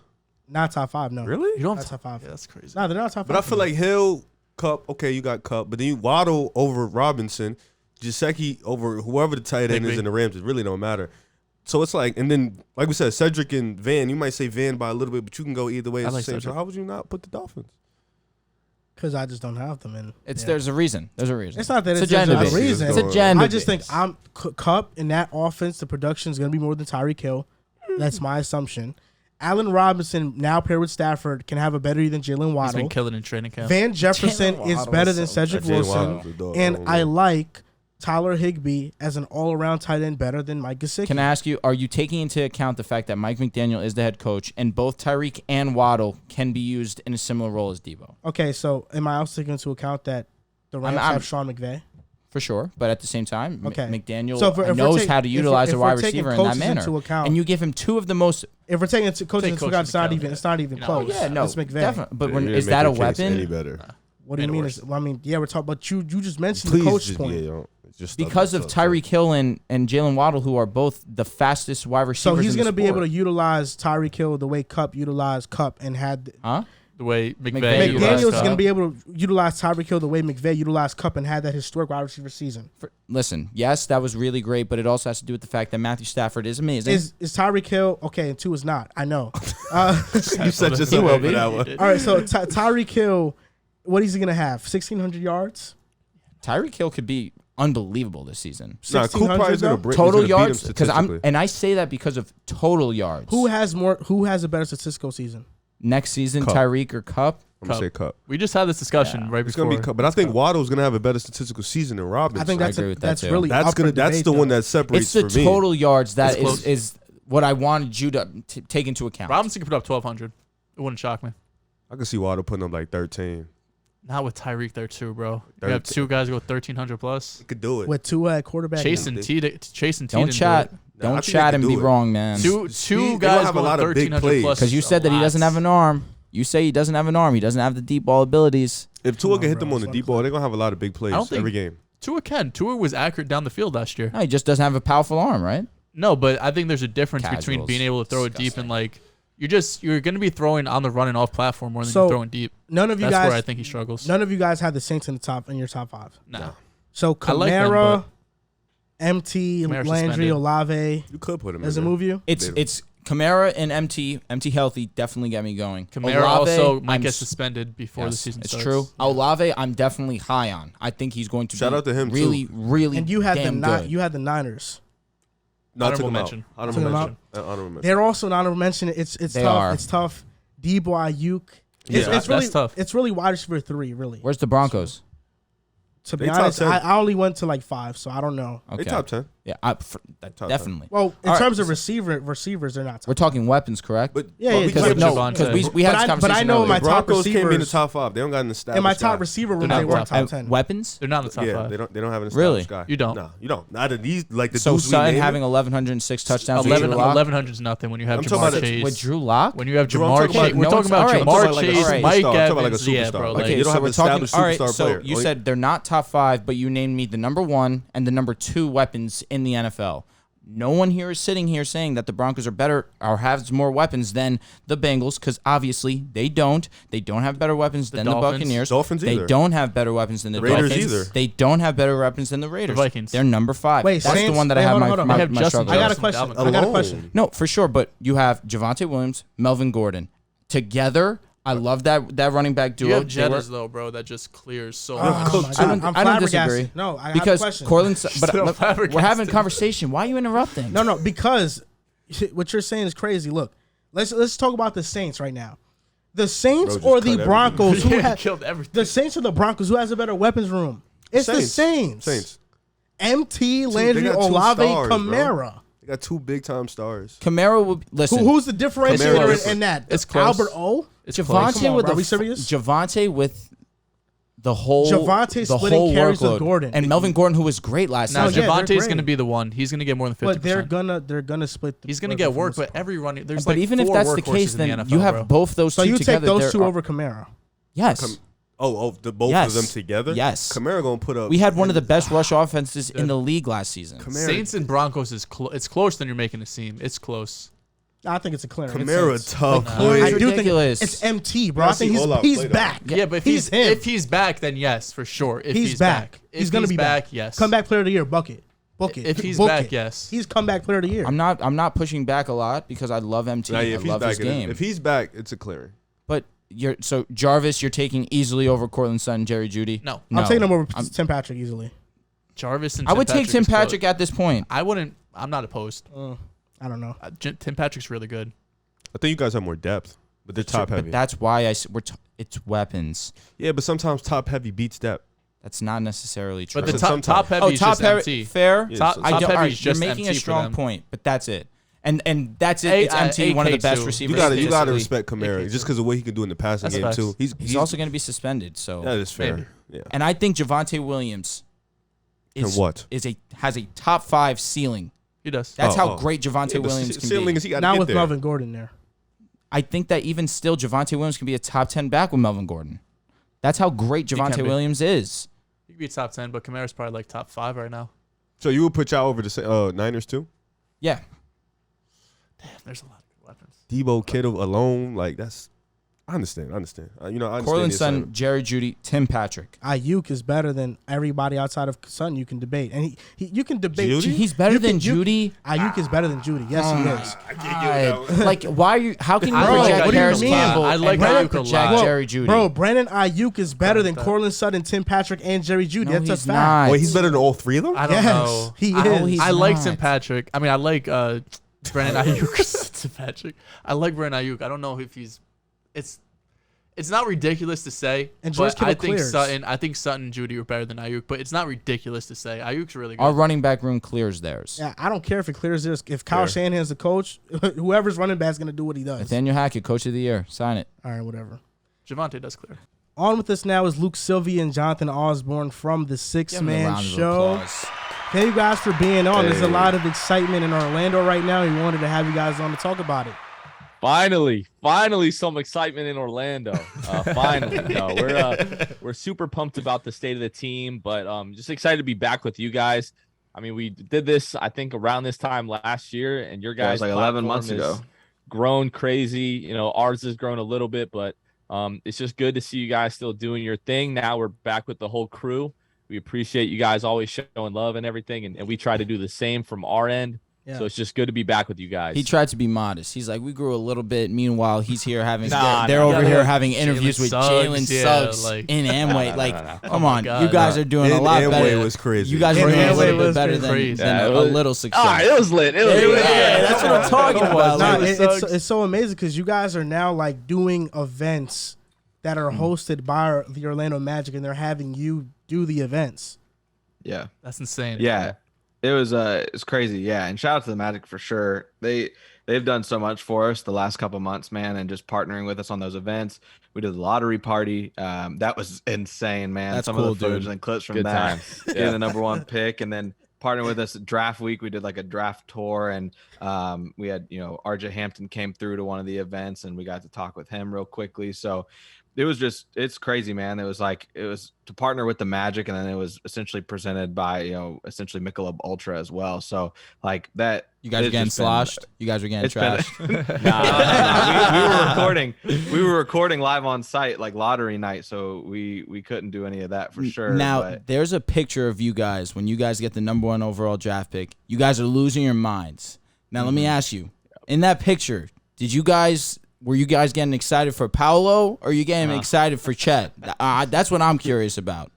Honestly, it was more, I think, really, I mean, some people were like really dead set in their ways even before the lottery, but you don't go into the night of the lottery like really thinking you're going to get the number 1 pick. No We just shot. wanted to be in the top 3. So we were happy about that. You see Houston come up and Orlando hasn't been called yet. And then it's just like right into OKC. We're like, oh my. Yeah, that's It's just like- crazy. you just lose your mind. That's So we weren't, facts. honestly, I wasn't even thinking about a player. It was just like, we're going to get whoever the front office thinks is the best guy in But- this draft. But to be fair, Jonathan, it was Jabari, like for me at least, right? Like But in that where were you moment for me, on I lottery wasn't. night? On lottery weren't night, either. I think I said Chet lottery. Oh, night. it was. I'm pretty You're sure right. I You're said right. That Chet stuff was lottery crazy. night. So both of you man. were wrong. Yeah, both that's of you crazy. You right? Yeah, we were wrong. Hey, we're glad to be wrong. We are glad. I was going to to be say, wrong. because Paolo looks He's a dog. exciting. He He looks looks like that guy. exciting. he Yeah, does. I He actually- does, doesn't he? He does. I actually put a bet on Paolo to be the number 1 overall I pick. saw that, bro. You Yeah. cashed out. I was sure. like, you know what? I think he's the best player. I'm gonna put money on this. I like that. I like. Did hey, you catch one it? Did thing you catch can it while count the on- odds were high? I'm Yeah, sorry, I did. Luke. One Like thing you I can caught it count like on 3 weeks Joel. before the draft. Joel is going to do what he thinks, no matter what is That's a going fact. on. He's going to That's a stick to what he fact. believes in, and I respect that. That's number 1 care. thing you have to Sure. respect about him. So what's the excitement level like in Orlando? I know you guys, just from the tone of your voice, you guys are very excited. But I know that there's a lot of stuff outside of Boncaro that's going on. Franz going into his 2nd season. You now have Wendell Carter Jr., who Riv was trashing this time last year. Such a fold. And It's he not a was fold. huge He for was you guys. ass for us. Bro, he's amazing. He's great for He's them. been He's so great for good, them, man. ass So for us. good. All right, what can I do? Jalen Suggs 2nd season and Markel Fultz. I know you guys are very excited about him. There's a lot of excitement around in Orlando right now. What are you most excited about, though, coming into the season? Go ahead, Luke. Coming into this season, it's got to be Paolo. I mean, that's the cop out answer, but it's true. Number 1 pick, a lot of weight comes with that. Like forever, he will be the number 1 pick. So he's the guy that just by default I'm rooting hardest for now, because it's like you don't want him to not live up to that number 1 pick hype. Unfortunately for Markel Fultz, like he was the number 1 pick. And it just after just the stuff that he had to go through, like as far as the nerve stuff and whatever, like it's just unfortunate. So like we're just really rooting for him as like also not just a Magic player, but like the number 1 pick to succeed. So I'm really excited about Paolo. He's a guy that can create his own shot. Obviously we don't put a bunch of stock into summer league and like the crossover in Seattle, but it was 2 different players. Like summer league was Paolo with his vision. And then the crossover was just him having fun playing pickup, basically. But he was the guy. Oh, Like, he dropped ate. 50 He and, ate. and he was a lot of fun. But that's just kind of the versatility of Paolo Banchero. And I'm just hoping as the season goes on, we just continue to see that more. So for me, it's hard not to say that Paolo is what I'm most excited for coming to the season. A lot rides on his shoulders, even in year 1. Yeah, and super excited about Paolo, obviously, but a lot of the guys that you mentioned, I don't know if it's so much excited, but like really hopeful. Like we're hoping that Franz Wagner can grow on the great rookie year that he had. We're hoping. I know Joel's gonna feel some type of way about this, but we're hoping that Jalen can be better offensively. He was legitimately elite defensively on the perimeter last year. He was. So I mean, we have a lot to be excited about. Just we're hoping that everyone can stay healthy. Like that would be really great for us. And we think if everyone can stay healthy, we should have a decent chance to be a lot better than we were last year. And after winning, 22 games, like I'd be ecstatic to win 30, 35 games, go into April. Like maybe we got a chance to make the play in. Like that would be a successful season, I think. For me, I think the player I'm most excited to see is Markelle Fultz. And I'm just going to give you guys my prediction right now. I think he's winning most improved player. I think he is. When I was So why didn't you choose a Markelle Fultz top shot? I'm sick of this guy. I just did that last week. I'm sick of this guy. Listen. This is He's why. doing this for you. No. guys. There's no way. no. he's Tell us not. what happened. Tell us what happened. This is why. We did the MIP stuff last week, and I did pick Anthony Edwards. But I wasn't... After we fought over Anthony Edwards. Yeah, look, listen. I wasn't certain about any player. Because in order for Edwards to win an MIP, he has to legitimately average like 26, 27 a game. I don't know if that's that big enough of it. Like, I don't know if he's going to do that. Jaden McDaniels was another player that I thought could maybe do it. Tyrese Halliburton is there. We're looking at a guy in Markelle Fultz. Correct me if I'm wrong, but he averaged like 11 points, 5 assists last season. Around those numbers. Sounds about right. Yeah. Him- Minutes restriction, but yeah, that's what he like, had. Him playing 30-plus minutes a game, the career he's already had, the player that he showed in his stint in those like 11-ish games in moments. Orlando, he can legitimately average 18 and 9 next year. He's gonna start, right? Yeah. We think so. We think he should. He Right didn't next to start Suggs? last season, just because we're hoping it's next to Suggs. That's Yeah. what a lot of us think. But then the issue is like you have Paolo, who is great with playmaking. You probably want to put shooters around him. Jalen was at the 21% 3-point shooter last year. Markelle Fultz has basically been in the 20s. You start both of those guys. If Jalen doesn't take a big leap shooting, then you have Franz and Wendell, guys that are basically like slightly above average 3-point shooters. You might want to put Gary Harris or maybe even Cole Anthony in the starting lineup. But me, opening night, I'm starting Markelle, Suggs, Franz, Paolo, and Wendell.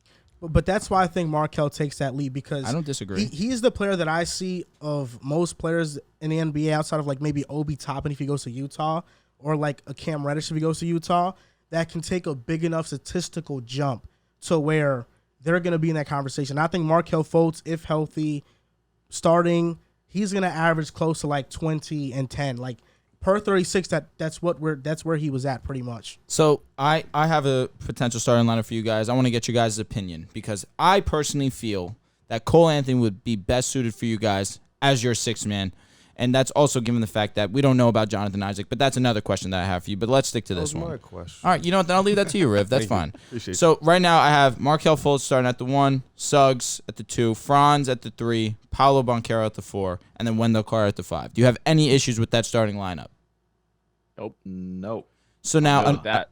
another question becomes, if Jonathan Isaac is who Magic fans have said that he is supposed to be, do you feel like once he comes back, do you think that they'll find a way to put him into the starting lineup, or do you feel like he would be best suited at that six-man position for you guys? Well, I think really it's easy to answer this because of the way they handled Markelle Fultz when he came back last season. Fair. So when Markelle came back, they brought him off the bench. 20 minutes a game, minutes restriction, brought him back really slowly just to see how his body gets reaccustomed to the NBA game. And because of the way they handled that, and you just take Paolo Banchero with the number 1 overall pick, Franz Wagner makes the first rookie team, it makes it a lot easier for the Magic to say, we're going to bring Jonathan Isaac off the bench to start the season and then just kind of see where it goes from there. Now, if he's healthy and is playing 20 minutes per game and we get to Christmas or maybe in the start of the year and he's playing really well and you want to mess with the starting lineup and see kind of what you have there, okay. But I think at least to start the year, he's coming off of the bench. And depending on how he plays, you might see him in some closing lineups down the stretch, just kind of dependent upon the matchup. If the Magic are seriously having a conversation about starting Jonathan Isaac at any point next season, and the team is healthy, it tells me the Magic are a playoff team next year. Like Oh, wow. that means everything went well. Like everything is going according to plan. Franz has taken his leap, his second-year leap. And Paolo is the guy you think he is. Like if those guys, I just think that that's inevitable that they're going to do their thing next year. So if you're telling me Jonathan Isaac is healthy enough and better, to the point to where he was pre-injury and like bubble Jonathan Isaac, like, man, I think that means the Magic are a playoff team if you're actually having the discussion.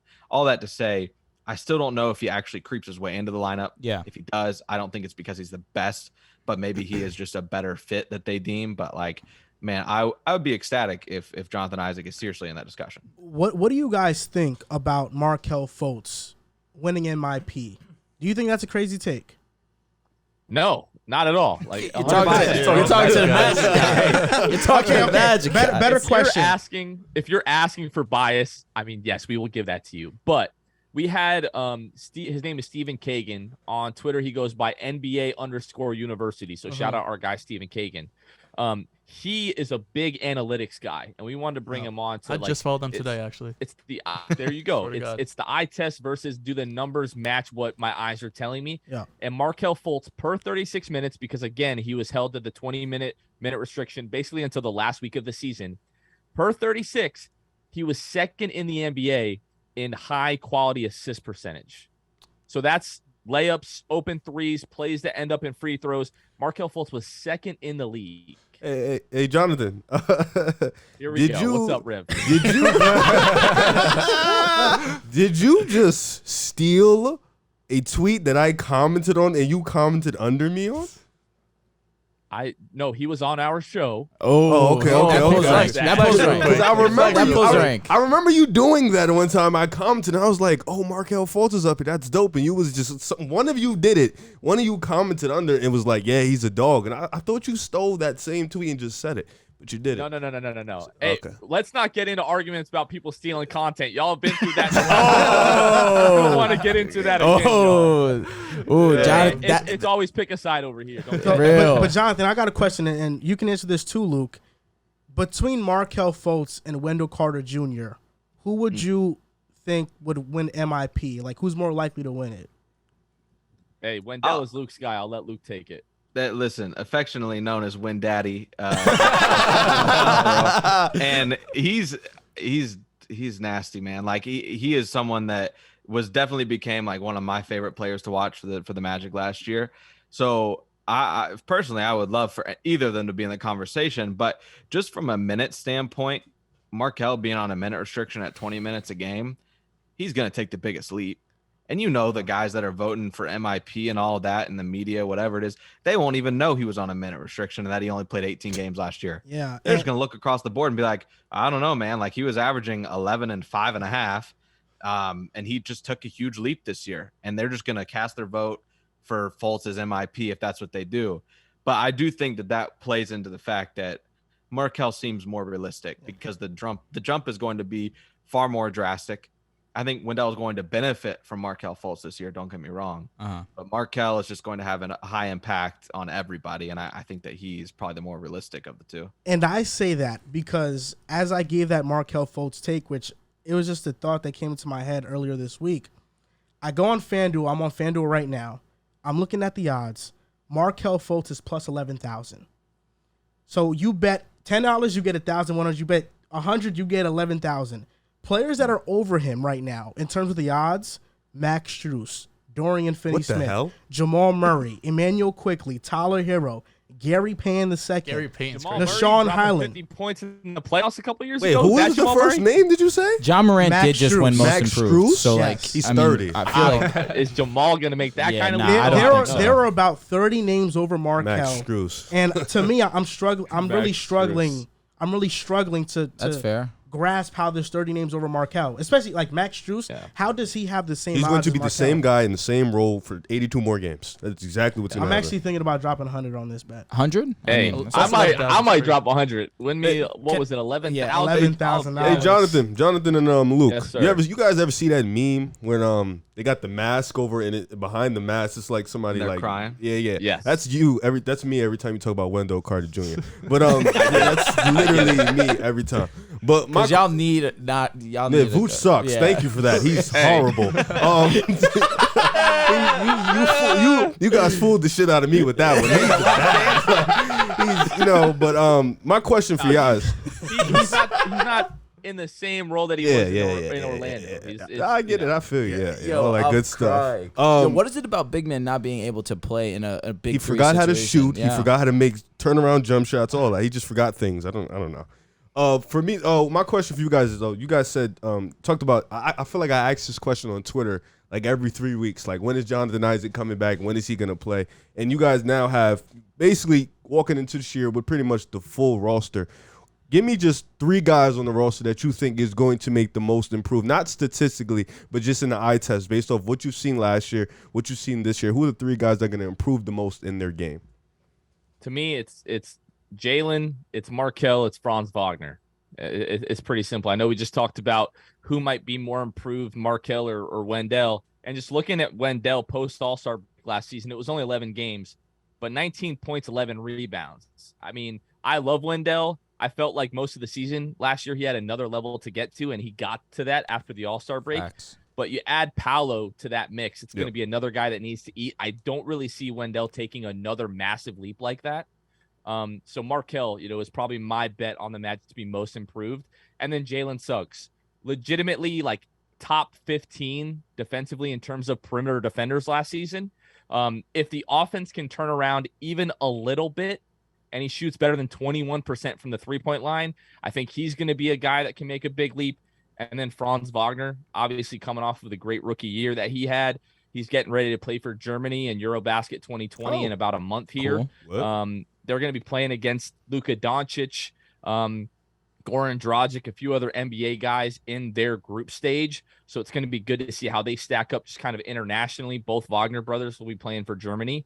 But just to see him a year stronger, a year more experienced, another healthy offseason in the gym, see what kind of leap he can take. So Markel, Jalen, Franz Wagner. I feel like if I'm an Orlando, Luke has to go. Oh, Luke, I'm sorry, bro. No, I'll make it easy. No, I'll could make it you could easy. take as long as you want. I've got one substitution. I'm taking out Jalen and I'm putting in Cole Anthony. Reason being, like, I think that his improvements will come in his efficiencies. Last year, he had to be the guy. At one point, was averaging 20 points a game, and then completely plummeted near the end of the season. It was bad. So for me, I mean, he shot 6 threes a game, and had like 33. I thought it was 35, something like that. I feel like you hate Cole Anthony. Yeah. I don't hate Cole Anthony. He called a Drew's stray in been our last. sending Cole Anthony some strays. Yeah, he called a crazy you guys stray have had. on the DeJounte You're acting video. like he's Cole Anthony. Yeah, that was nuts. I was That like, was so dang, bro. uncalled for. Cole Anthony, and I say this with all due respect, is the worst starting point guard in the NBA. What? All Monte due Morris. respect, Russell here's the Westbrook? most disrespectful thing Give he me could that. think of. Give me Westbrook. You think Monte Morris Give you is better? Westbrook. This guy Is he a so starter? comedy. He Are did we start in factoring in Denver this past contract? season, Because you're nuts. I just think What about that Raul shot Neto? 39%. Like Raul Neto, did he doesn't start start, actually? nah. Oh, I don't know. I was No, guessing. Monte Morris started though. Wait, in Denver? Denver, yeah, Oh, last yeah, that's year. fine. But Campazzo started for a few games. Cole is definitely better than him. Okay, fine. So if he's not 32nd, he's 31. That's mean. There's You don't like 30, him. I apologize. get If he's it. not 30, he's 29. Not that I don't like him. Listen, I had Cole Anthony in fantasy. I enjoyed it, but at the same time, What's that got to do with that? because usually you gain a relationship when it comes to fantasy. Like that, not necessarily I don't like him. It's just in terms of his play, it's just not one that is most beneficial in the starting lineup. I think that your primary focus needs to be Jalen Suggs. That's what I wanted to say, and I apologize, Luke, for cutting you off. If I'm a Magic fan, my primary focus would want to be that Jalen Suggs takes a huge stride in his development. And I'm looking at Jalen Suggs to be the one that I'm looking to be the most improved player in the NBA, where he had similar statistics, well, less assists than Markel, but he shot significantly worse than what any Magic fan was expecting. You mentioned it, 21% from three, 36% from the field. this is something that I'm looking at as an Orlando Magic fan. We see the defense. We see that he has those capabilities. But offensively, we need you to be a huge notch above what you gave us in your rookie season. I think that he needs to slow his game down. He needs to start processing the game at a higher pace so he's not moving at the way that he's trying to process the game. And I feel like if I'm a Magic fan, Suggs is my primary focus. Because we used a very high draft pick on him for him to be arguably the worst. Let me not say that, because if you took Franz at his position, it seems that would have been the better fit, because Franz was clearly better than Suggs last season. My whole thing is he has to be the focal point if I'm a Magic fan. Yeah. And I can't remember, Riv, did you say who we want to be the most, like, to improve, or who we think? Think, my man. Okay, think. Yeah, which is why, because, like, if I'm wanting, because, like, Andrew said, like, that's who Magic fans should want to take the leap. And he is who I want to take the leap. Okay, because fair enough. He's already got the defensive side of the ball, like, unlocked. Oh, yeah. He's got that unlock. He is fine. But unfortunately, there's two sides to this game. He's got to be better on offense too. So I think that it's realistic that he does take that jump. I just think that Cole won't have to play hero ball so much. Mm-hmm. Now we're gonna find out if that's his brand. Like, this year is the year we find out. Suggs, he just want to do that. Suggs' ceiling is Chauncey Billups. It's not a bad ceiling. That's a great That's a ceiling. great It's a ceiling. I just fantastic ceiling. actually came over that literally like 2 seconds ago. I heard defense. But and I just Eric let Bledsoe? me ask you guys this: what is Cole Anthony to you guys? Honestly, what is he? I think most Magic fans would agree that at this point he's most suited in Sixth in man his of the year. game is Sixth most man. suited to be He a has sixth to be. man. I agree. Come off Yeah. the bench, provide that spark, get busy getting buckets. You're not going to ask him to really facilitate for others, even though he can do that to a certain extent. But just get out there and get buckets. I mean, if we look at the previous 6 man of the years, Jamal Crawford, Lou Williams, what do? They get out there and they get buckets. score, So for I sure. think that's what we're looking for out of Cole Anthony long term. And I think Cole can be that.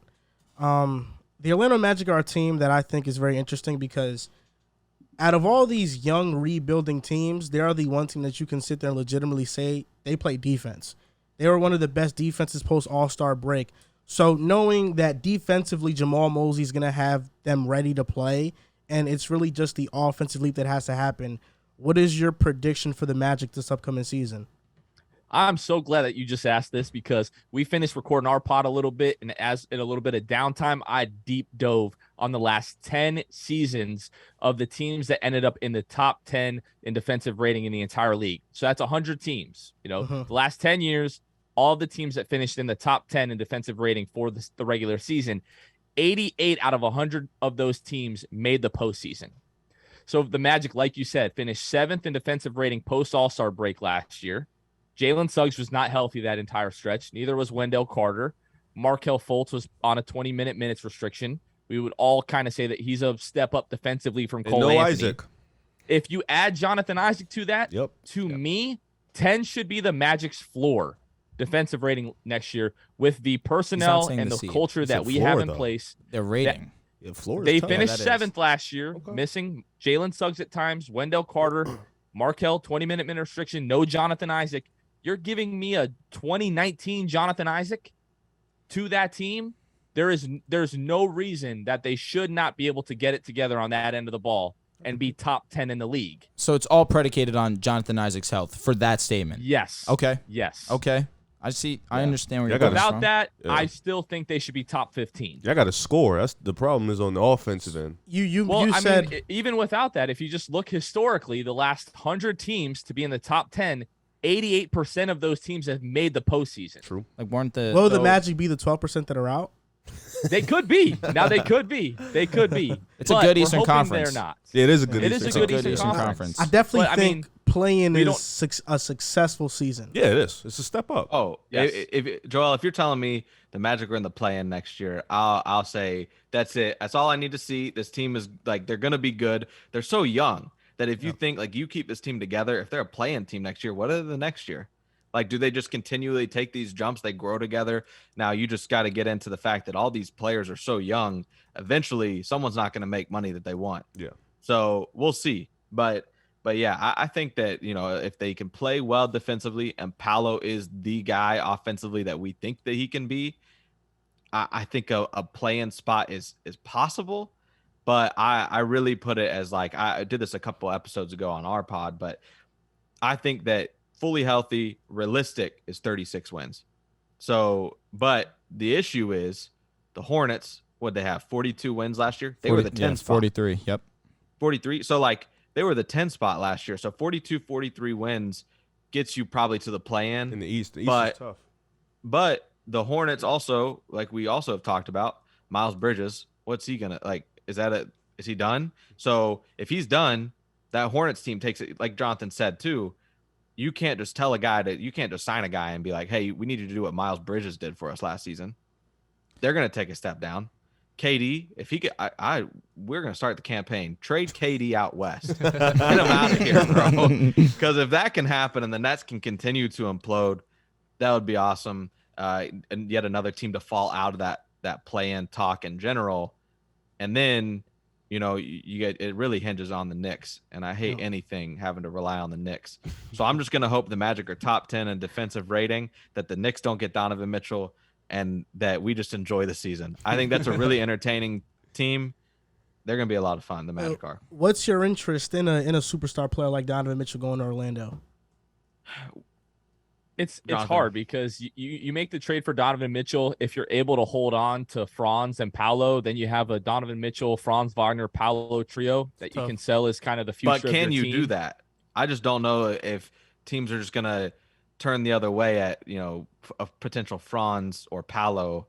I just don't think it's worth it, man. Like they're not getting Paolo. Yeah, I can Paolo's very confidently say they're not. There is no like there is such a thing as a team not being ready for a superstar. Right. I get Donovan Mitchell fits the timeline a lot more than like a normal star might in this league that would be available for trade, but there is such a thing as not being ready. This team is not ready for Donovan Mitchell.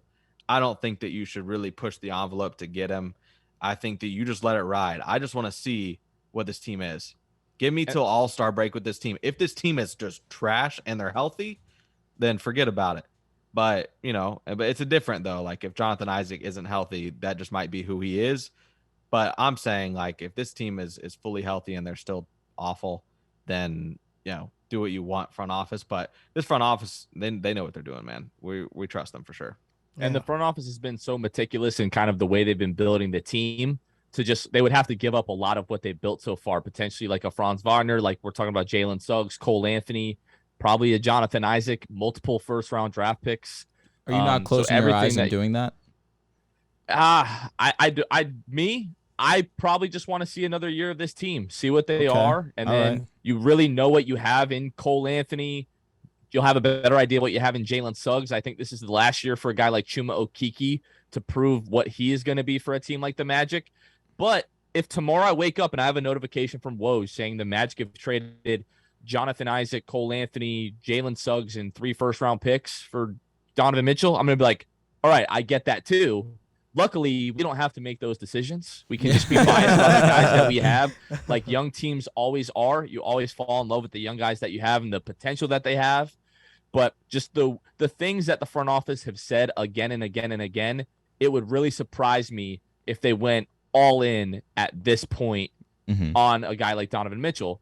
For me, like Donovan Mitchell is like as high level as like a second guy as you can have. I don't think he's ever going to be the best player on a championship team, but he's a really good like second best guy. And I don't know, like, sure, we think Paolo can be the guy. Franz Wagner probably isn't ever going to be the best player on a championship team. So you're just going like all in on that when you haven't seen Paolo, you haven't seen, much out of Franz outside of the rookie year. And then you're just kind of going all in on Donovan Mitchell and Paolo bringing you to a championship. And I'm just not ready to do that. I think it shows a lot about the culture you guys have built too, though. I mean, over this past year, it's hard to win. You go 22-60, you don't hear anything out of the locker room. Nobody's pointing fingers. Everyone's rooting for each other. So bringing the superstar in is one thing, but also like the culture that the Magic have built over this past season, like that's something you want to keep together too, with the players just as much as the players. Yeah, and it's a tricky balance. It's a tricky balance, because like, we want to keep this culture, but it's like that culture won you 22 games. But it's like, like so much has happened. I make the argument that the Magic were a 30-win team last year that won 22 games. When you just look at our circumstances, you look at the amount of health that we had. The Magic won or lost 15 games last year by 6 or fewer points. Young So if you team. have Markelle Fultz and you have Jalen Jalen was out Suggs, for- they both missed 11 of those 15, 8 of those 15. They both missed that game. You're telling me Markelle and Jalen can't make up 5 points in half of those games? You're a 30-win team. So I think we're not as bad as most people think, and I get why people are going to clown on this, like, oh my God, you guys won 22 games. But we think we're better than we were last year, and we do think that culture is real. Every personnel of the Magic that we've talked to, we had Jalen Suggs on the pod. They're all bought in. Like, they really believe that the culture there is different. And talking to those guys, you can't help but be infected by that. Yeah, there's no doubt. I think the Magic are going to show significant improvement this upcoming season. Just want to shout you guys out for coming on the podcast. Give him a shout out, man. Come on. Being flexible with your time, and congrats on all your success. Absolutely. Like, Hey, it's really likewise, been amazing guys. to see, guys. Hey, we appreciate you guys taking the time to have us on. Always rooting for you guys. Appreciate the love. Appreciate the support. It goes 2 ways. Is there anything you guys want to shout out before you guys head out of here? No, just shout out to you guys for having us on. If you're wanting to hear more Orlando Magic talk, you can find us on every social media at Sixth Man Show. You can find us on YouTube, all that kind of good stuff. And yeah, just appreciate you guys. Appreciate the time. Absolutely, man. Appreciate Yep. it. Thank you guys for being on. All right, y'all. Take it easy. Peace, boys. We want to shout out Luke, Sylvia, and Jonathan Osbourne from the Six Shout Man out. Show for being on the podcast. Now, before we go on to the next show, a quick word from Manscaped. Support for the Pick a Side podcast is brought to you by Manscaped, who is the best in men's below-the-waist grooming. Their products are precision-engineered tools for your family jewels. Manscaped's Performance Package, the ultimate men's hygiene bundle. Join over 6 million men worldwide who trust Manscaped with this exclusive offer for you. 20% off and free worldwide shipping with the code PICKASIDE at manscaped.com. Take care of your balls. Come on. I love some balls. SIDE. Pause. Dude, what, bro? I love balls. You love balls? I love my balls. Especially taking care of them. That's why he does that. 20% off with Clip code this. PICKASIDE. Clip this. Yeah, this Dude, our honestly, it's a Manscaped little are- weird how in you are with no context pick aside. It's a little weird. Honestly, it's off-putting. Skeptical. It's off-putting. No. I'm saying clip this because they be fans clipping now. It ain't even no context. They just be regular I feel like fans. our Manscaped No, segments are always Lonzy- going to get clipped. Lonzy, Lonzy. Shout out to SMH, Lonzy. man. Shout out to Lonzy. Nah, dude, for real, actually. He made a funny-ass clip. Yeah. Yeah. You It's guys are balls. freak nasty. Balls. That shit was funny. Listen, that's Balls. all that Manscaped wants us to do is to promote ball hygiene. God forbid. And it's great. They have the toner. They have Talk the about it. deodorant. Mm. Whenever I use a deodorant, let's just make believe. Oh, my goodness. Oh my god. So if you guys didn't know, like the deodorant, Keep that away from me. the bro. ball deodorant isn't like deodorant. It's actually like kind of like Lotion. a lotion. It's a Lodion. So yeah, okay, very fancy word. That's I didn't know what that was before. It's today. lotion. Okay, Lodion. So How the hell did you say that? That's how it's spelled. this is what I do. If this is my balls, I get the lotion and I start just rubbing it. in Yo, this circles is like insane. It's just you gotta get all the spots. Yeah, no. You're I'm massaging your I'm shit. proud of Yeah, it. I'm Got it. massaging. Bro, show the world. Do You you want gotta to get all the spots, man. Okay. Gotta get all the spots in your Yo, balls. I'm gonna be honest. That's nuts. That's really nuts. Quite literally, it is nuts, literally. Yo. And then after I gotta do the little spray, Toner? little toner, and then smelling fresh, smelling good. Get a nice Yes. waft in there. Yeah. Nice, man. I'm with you, bro. I wonder how girls feel about it. I wonder if they rather that or they rather just the That's Vagisil for them, bro. stink. Yeah, stink no. of the natural Of natural course growth. not, bro. No way. There's no woman on planet Earth that You think wants. so? No, absolutely not. That's why Manscaped exists. For They people say that when that when need to take somebody's care of it. attracted to you, they're attracted to your scent as well. Yeah. So your natural scent. Mhm. So like that funkiness for them, it doesn't smell nasty. It smells actually good. Nah, I can tell you this firsthand. If my girl is funky, like her armpit stinks or something, I'm telling her right away. She'll do the same vice versa. Like there's nothing that's hot about smelling like shit. Got a point. You're not wrong about it. But that's just what I read online. I think I saw a TikTok about that. Yeah, I did see a TikTok about that too. I think I read it online after. But the I'm TikTok. also a very Sick, bro. specific type of person when it comes to like smells and aromas. Like any type of nasty smell makes me nauseous. Yeah, me too. I hate the smell of armpits, like smelly armpits. Like that smell, that's the worst type for me. It really is. Yeah, I don't get smelly like that though. Like I have to really go like 2 days without deodorant for me to start, Bro, why do you go crazy? Yeah, in order for you to know that, you'd have had to wait 2 days without It's not. No. I don't do it purposely. I'm just saying it's not that I forget to do it. That's part of my everyday hygiene routine. But I'm sure. Let's say I'm in the house for 2-3 days. I know I'm not going decide out. to put on deodorant. Alright, for what? I'm chilling. Well, if you're not gonna shower, you might as well at least dabble in the deodorant. No, I shower. I just don't put it after. Yo, all right. Last thing we're talking on the topic. Do y'all use the natural deodorant, or you guys use the stuff with aluminum in it? I use with the aluminum. I just use Degree, bro. Yeah, that's Degree, aluminum. Dove, Men's Plus Care. Axe. Axe. 30 times aluminum. Axe like we're in high school. Y'all got to be Middle school? careful. First responder Drew giving you guys some knowledge. Be careful. Bro, you eat McDonald's. Yeah, that has nothing to do. Hey, and that's you- not hey, true. hey, hey. And that's not You eat true. worse than McDonald's. Yo, relax. Over there with the Wait, so what do McDonald's. you use? Relax. You use Tom's? No, actually, I don't like Tom's. Which I But- give it- I don't like Deodorant Tom's tips? either because I use Tom's because of that aluminum thing, and my armpits are smelling ass. So it's a Degree brand, Mhm. but it's a natural type. It's Is it bread? Sandalwood? No, Shit, $105. Sandalwood? something sand. I'm thinking. Does it I'm smell blanking. good? Yeah. What does it smell like? Woman? You guys want to get a whiff? No. All right. No, it's not woman. It's a man's deodorant, bro. I don't know why I just pictured Riff smelling your armpit.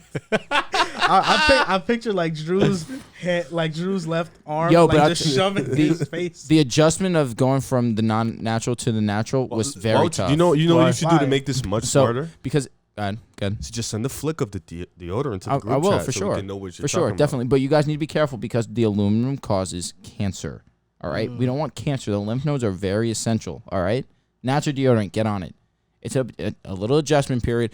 I'm Why looking is it- out for you. I Why didn't is it an say adjustment? anything. Why? Use Yeah. Axe. That's Because bad. you really? realize Yeah. that how much more the smell good. aluminum guards the Oh, we smell stench. good. It's not about the smell. It's about What is what's in it. Oh, what's in it? That was hard for Aluminum. me, honestly. I feel like a lot of things okay. cause cancer. Oh, so, No, it does, no, really. So, like, I realistically, feel like- you're fucked like- either way. You can't cut out everything. Like I might just keep. But this is deodorant. something you do every single day. Yeah. That's 2-3 causing times a day, cancer. too. Every day is crazy. I'm a transition. What you said? That's it. Degree? Yeah. Mm-hmm. Or you can That's get I'll take a Tom's. picture of It's you. a specific. I'll take a degree, pic- though. I'll take You a just picture. have bro. It's easy. You just have to deodorant without aluminum. Just search it up online. I got you. A bunch of stuff will pop up. Cool. I don't want to get cancer or nothing like that. No, exactly. And like I said, it'll be like a week where you're like, damn, yo, this aluminum definitely does a lot more for me. But You just have to put like more on. yes. Oh, yeah. I give like 10, 11 strokes. 10, 11 strokes, bro? Yeah. Okay. I'll be giving like 2, bro. It's like 2-3 No wonder you dabs smell and- like shit. Oh. No, I'm just kidding. Just kidding. I had to get that joke off. You smell good, Papa. All right? I'm sorry. Ratio. I knew. I saw it in his face. I just like, let me relax. Ratio. Oh, man. This week in the NFL. Now I'll give mine first. Okay. It's about DeAndre Hopkins. Oh. His PED suspension. So he said he has never willingly broken any rules, even after they found 0.134% ostarine. That's how much it was found in his blood, which it surpassed the threshold of 0.100%. So he was over by 0.034% that was found, and his reasoning for it is like he thinks the NFL should be more lenient with the rules because there's a lot of everyday products that he said contains this chemical, Okay. Like everyone says this. like shampoo. But when doing my own research, it actually doesn't. Like, since it's banned, this is banned in the United States. Since it's banned in the United States, there's no products that actually contain ostarine in it. So, Yep, just chatting. yeah, he was saying like, oh, the shampoo I use contains it. So, I probably was lying Maybe about he's that. not getting something from the United States. Yeah, that's always possible. Yeah. But maybe he was lying about that. But I do think it's pretty cool because if this is in fact the case, then more players are prone to break this PED No rule, doubt. and he might have gotten suspended for really no reason, pretty much. I'm just gonna beat the curve. I don't know what I'm saying. This week we're going to get the verdict on Deshaun Watson and that news of how long his suspension is going to be. Right now it's seeming as if what's going on? What? Got to be a year. Wait, I don't understand. It got to be a year. Are you talking about the suspension? You said They said I was potentially like, up to $8 million in fines. Here, my thing. I said something wrong. That was $8 million in fines to him. Potentially. That's Oh really- my goodness. $8 I don't know. million I don't know if nuts. it was just him, but I saw Uh-huh. $8 million in fines. Maybe Texans are involved, but Okay, interesting. Because you have the idea that some believe 6 games, some believe 8 games. If he does get the full year, there's reports that his camp is going to come out and sue the NFL because they find that will be unjust, especially for the fact that he just missed the NFL season. Personally, I do believe that he is going to be suspended the year. But it's going to be super interesting to see because this really does dictate the entire outlook of how you see the Cleveland Browns. the NFLP actually came out and said whatever the judge says, they're going with it. Really? And they That's asked cool. the NFL to do the same. My week in the NFL is Deebo Samuel. Just before we started recording the show, Deebo signed a 3-year extension worth up to $73.5 million, $58 million guaranteed. It's basically the same exact contract DK Metcalf got. I think $1 million more, maybe a few million more in guaranteed money. But Deebo has been holding in, which has been the new saying, where he shows up to practice but doesn't practice, says he has an injury, but he's not really hurt, so he doesn't get fined. That's why they do it, so they don't hold out, because the new CBA, you get fined hundreds of thousands of dollars for missing training camp. So Deebo finally got his extension. He's going to be back with the Niners for the long term. It's going to be huge for their offense, get on the same page with Trey Lance, help out Brandon Ayuk, George Kittle, the whole offense. So happy you guys money. For me, my this week in the NFL is an NBA moment. You know, rest in peace to Bill Russell. He just passed for away. sure. Living legend, pioneer of the game. You know, just to shed some light on that, Bill Russell, they said he died peacefully, so he went with in a good spirit. I think that's Absolutely. good. One of the best centers in NBA history. You know, he pioneered for the Boston Celtics, pioneered for the league, civil rights movement. He was a part of that. It's He was off the court. He was a better man off the court than he was on the court. So, you know, just to show some love to Bill Russell, rest in peace. Hope his family's good. Absolutely. Shout out to him. Well said, Yeah. Rev. And that speaks a lot to how good he was on the court. Absolutely. Yeah. He was an amazing all-time human great. being, no doubt. I seen a stat. He had 23 points and 59 rebounds, shit like that. I Never was like, lost an elimination game in his career. In Game 7. An average like 29 rebounds. Literally The in most games. winning He built NBA Boston. player of all time. They Yeah. are garbage without him. No offense. Which one of the fucking Sorry, bro. finals? I'm sorry. They have the most championships ever, man. Bill Russell. He They didn't have, like they, Boston, though, unfortunately. they have 4 rings since 1980. No, of course, because that area is known to be highly racist, Sorry. especially at that time. At that time, yeah. Slight jab. You know? At Michelle time. Gus and Sanjay? Huh? Michelle Gus and Sanjay? Yeah, but they weren't slandering Bill when he was winning Well, we have the championships, GOAT. right? We They have had the to GOAT. shut It's a up little and different. say thank you, Bill. But even still, I they think were they they still were chatting. shouted him, Exactly. They didn't care. Are you Irish? I am. Why? Oh, you're a Are you Celtics fan. really? Yeah. Oh, Joel's like I'm seven like, I was going to things. say, I'm a mix of it. Like, I'm like maybe 20% Irish, if that. Like, I'm a small percentage. mix of what? Like What are all you, bro? white Go ahead, stuff? shed some light all on it. white. Like Russian, Irish, German. You don't say. His Does this surprise you, bro? Like, Russian, yeah. Russian, yeah. My mom's actually Russian. Oh, okay. Yeah. Shout out but Carrie, man. What's the other stuff? German, Irish, Russian. just say I don't Joel's know. mom's A name? bunch, Yeah. a bunch of different German. stuff. German, yeah. You want me to shout my mom out too? No, shout out I thought you Rachel. was just American. You know what I'm saying? That American doesn't- white. You know what I'm saying? I know, but American white is European. that's true. Damn, you a foreign. All right, valid. Bro, while he was mentioning, Drew was like, yo, shout out Carrie, man. I love Joel's mom. Tough. If we're shouting Anything people else? out, great Like, to me. just German, Russian, Irish. I Irish. feel like I'm probably some more stuff, but Polish. I don't think so. Okay, good Alexandra's guess. Polish. So for real? since we're shouting people out, I'm gonna shout out Kayla. She commented on one of Pick Aside's posts on Instagram, and it said, "Shout me out, Joel," on it. So I'm gonna Okay, shout her out. shout out to Shout her. out to Kayla. That's all it takes to get shouted out. That's what apparently. I thought. All right, shout out. How's to she Kayla. look, bro? Oh, you can't just Oh, do she's that. pretty. Oh yeah, shocker. There it is. You putting me on the spot. There it is. Yeah, come on, man. You're right. You're right. Nah, She she's joined the cool. She's Patreon? cool. She joined the Patreon? Nah, she didn't join her Patreon. So she got a shout out without joining her That's Patreon. that's what I'm saying. Yeah, that's that's why I love. asked the You fell for question. the trap. That's love. That's love. What, Love her? by you? No, that's love. No, I'm saying that's love if you're getting shouted out without joining the Patreon. Oh, for sure. You love her? Sure. Nah. Look, now he's blushing. Y'all making me ready as hell, bro. It's over. Nah, it's crazy. You guys put me on the spot with these questions. Shout out to Top Shot though. Thanks for sponsoring this week in Shout the out to NBA everybody, in the man. NFL. Excuse me. So NBA's Top Shot throwback moment. Let's go through in this. Just to let you guys know, these past 5 weeks we've done rookie moments, we've done MVP moments, MIP moments, throwback moments, and I think those are the 4 we've done, and rookie moments, I believe. Yep.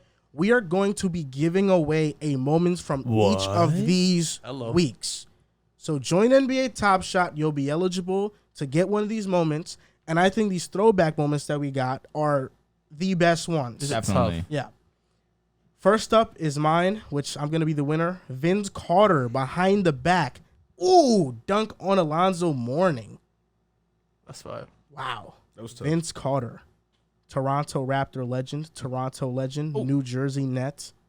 Oh, goodness. Played All right. for 50,000 years. Yeah, that one was insane. Now, next one up is Carmelo Anthony. Cornrows Carmelo. Sir, this is mine. This is the Denver one that's actually. Nuggets. This is the one that's gonna win. This one was The like, dunk is tough. It's going to be a The close dunk's second. tough, but I think just Melo's look, the old Nuggets uniforms, the Very cornrows, headband, just vintage Melo. you see You know- the cock back of the Wow. dunk? Yeah, you know, that's Melo crazy. was the first He had a pair of major signature cock on shoes that that I one. owned. Yeah. So-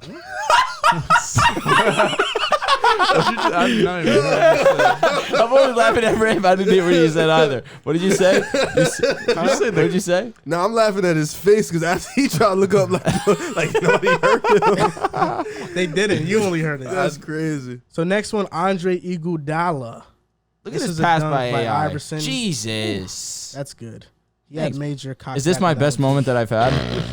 Why you keep What? saying I'm that, just bro? saying. He cocked it back. What do you guys think? This is And the best Sean moment I've Marion. put forth? This is the Now best this moment. is the you've best done. one. I you've think done. so, too. Yeah. Now Sean Marion. This is the next one up for River I can't Brown. believe we got a Sean Marion highlight. Boo! No. Dunked on T. I'm Shout out Sean gassing. Marion. Nah, this pass was crazy, and the You finish should have was gotten even the better. Jason Richardson one. I did, but they were weak. It was a 360 dunk. Yeah, but it was in a fast break.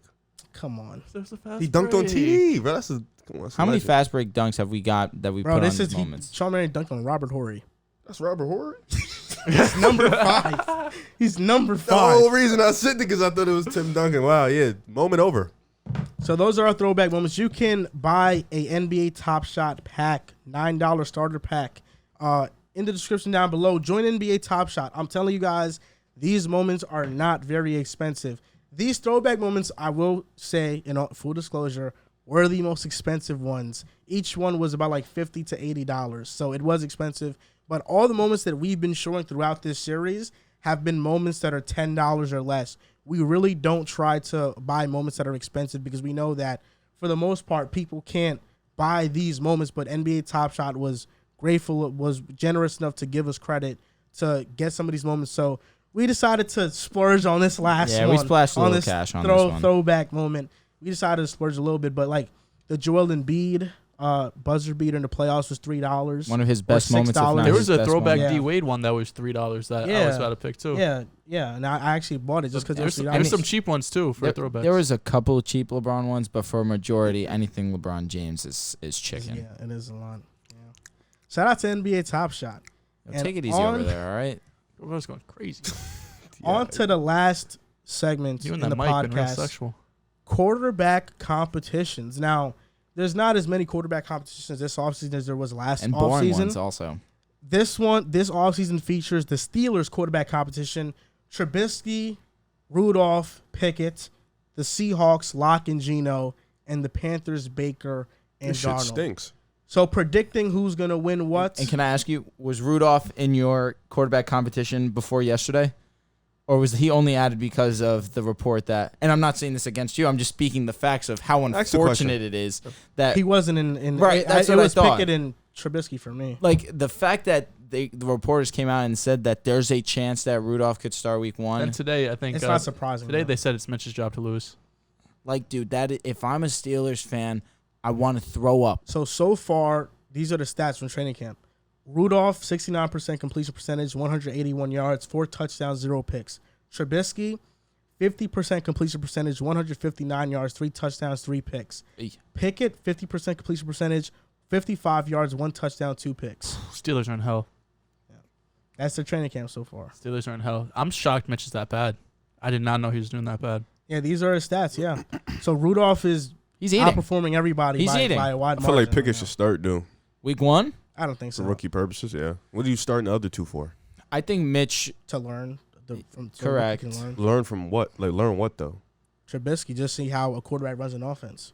Trubisky, I get. Rudolph, Now Rudolph's the I don't get backup. it. I think Trubisky, I I think it's Mitch's understand. job to lose. do you think it's Mitch, Rudolph, Pickett? Yeah. Yeah. That's what I'm asking. I think Pickett's the backup. No, Okay. I think Rudolph might be the backup. So let's just in this hypothetical scenario, Kenny Pickett is the third string quarterback Tough. in week 1 starting the season. Is this already a bad pick by the Steelers? No, not yet. It's not a good look by any means, but I don't think you could say just because he's the third string week 1. I remember Justin Jefferson was like the 4th string receiver or 3rd string receiver behind a guy, I can't remember his name, in training camp. And then week 3 came along, week 4 he became one of the best receivers. Was it Treadwell? It wasn't Treadwell. It was a name I can't remember. It's a hyphenated name. You think it would look bad if he don't win the job eventually as the season progresses? I don't think he'll win the job. I think Mitch will give it up at some point. I think Well, yeah, that's what I'm saying. But he comes in and stinks it up. the and hope it's would like, be that you don't have to start Pickett at all this season. If you're the Steelers organization, that's the hope, that you let Pickett sit, learn the NFL game for one season, and Trubisky's good enough to at least keep them afloat. That's the hope. I honestly am going the opposite direction. I think if he's the 3rd string quarterback starting the season, they whiffed on the pick. I don't need to see him play because he couldn't beat out Mitch and Mason Rudolph, and he is an old quarterback. He's what? 24? He's 24. He's going to be 25. I don't know if it's going to be soon, but he's a 24-year-old quarterback. He should already be ready to play. He should already be ready to contribute. And we all know he doesn't have the ceiling of somebody like Malik Willis. Kenny Pickett is a limited ceiling quarterback. So drafting him in the 1st round, him not playing up to par, not being able to play as good as Trubisky or Rudolph, it's a red flag, and I think it already shows. It's showing early signs of a big-time whiff. So those statistics, it leads me to feel like he's being way too safe, or either that or he's not getting opportunity. You said 55 yards, He only a touchdown. he only attempted 6 less passes than them. Only 6. So, They each attempted 32, and he attempted 26. and I don't want to overreact to training camp yeah, neither practices do either. I. Neither but do I. I don't think you called it like if he's the 3rd string, it's not ideal by any means, but you have to give it some time. The offense they have, the playmakers they have, he doesn't have to be spectacular his rookie season, right? I know the offensive line's improved. It's not phenomenal, but at wide receiver, running back, tight end, Freiermuth showed some strides last year. They have the weapons for him to be able to be decent, good enough. I think it is Mitch's job to lose, though. I mean, it's easy. First of all, Mason Rudolph, there's no world where I want to see him on the field if I'm a Steelers fan this year. It's Mitch because I think he gives you the best chance to win right away, or it's Pickett because you just use a 1st-round pick on him. I'm not a big Mitch guy or anything, but the last time he was a starter in 2020, after he was sat, it was 6 games, I believe. He averaged 250 yards, 10 touchdowns, 5 interceptions, 70% completion percentage, gave you mobility at the position, led them to the playoffs as well. So it's not like he was terrible. His last stint as a starter this past season, he was obviously the backup in Buffalo. But I think it's Mitch's job to lose because week 1, he's going to give you the best chance to win, and the Steelers still view themselves as a playoff team. We know Tomlin's streak of never having a losing season means a ton to all Steelers fans for whatever reason. So they're going to try to win. Stop. I saw you tweet that, bro. That was like, why? I don't understand what was the point of tweeting that one. That's an impressive feat. The only reason why Steelers fans say they're not going to have a losing season is because Mike Tomlin has never had a losing season. So what's That's wrong their with reasoning. that? When because they it's had shitty reasoning. but when they That was the same shit that happened. Bad analysis? Yeah, because that's just, you know what? No, it you is. can't It say is. that. It is. Dude, they It had is. Mason Rudolph and Duck Hodges as their quarterback, and they didn't go under 500. Their Defense defense was was elite. fantastic. Okay, it was good, but this Their defense is defense- still no. going to be decent at the worst. Bro, they had one of the worst rush defenses in the league last and they year. made the playoffs. And it was still bad. But That's the point. everyone in the AFC got better. We saw their schedule. They have a tough schedule. They do. They do. Like, I don't like the analysis of, Tomlin's never done it. That was the same shit I heard. To switch to the NBA real quick, that was the same shit I heard why the Nets were going to beat the Celtics so they got KD and Kyrie. That was the same reason. It's lazy analysis. We have one. It's one thing. This is the reason why. We're not going to dig into anything else. That has the nothing same to do with shit. coach. I know, but I'm just saying, people put analysis into one thing. They got KD and Kyrie. That's why They're they're only going to win. taking They it got personal Tomlin. 'cause They they got Tomlin. chose the They've never Nets. had a losing That's it. season. That's why they never No, had I'm a good. losing I know. season. But you called Trubisky a franchise quarterback. No, I didn't. I'm Nah. under similar beliefs as Trubisky you should when it win the comes to job. Trubisky. Correct. I think Trubisky has the highest ceiling of the 3 going into next season at least. I think So that Trubisky, Pickett, Rudolph, it should That's be. how it should that's be. what it should be. See, If on to Rudolph's doing his thing. onto the I'm anti that Seahawks, shit. Geno Lock. Correct. I said Geno Lock. Drew Lock and Geno Smith. So what's going to go on here? I think Geno's going to win the job pretty easily. You have any do- statistics I- for me here or no? I agree. No, I don't. I actually don't have it. I actually got this statistic from a beat reporter. Okay. Who was generous enough to put I on think his Geno. The website. times I did watch Geno play last year, he looked fine looked to me. okay. And He was okay. so Yeah, I'm gonna 5 say touchdowns, one Drew pick. Lock is really bad at playing football. So I'm gonna say Geno's probably gonna Geno win the completed starting 7% of his passes, 4 Drew- touchdowns, no picks. And Pete Carroll said this: Drew Lock is behind in learning and in catching up. Geno is in the lead right now. job. He's been behind. I don't really think since it the start of the matters. league. I think whoever wins this starts week 1. Both of these guys are going to get playing time. neither of these guys are franchise quarterbacks. And Gino. Pete Carroll was saying, he was like, I was watching his presser.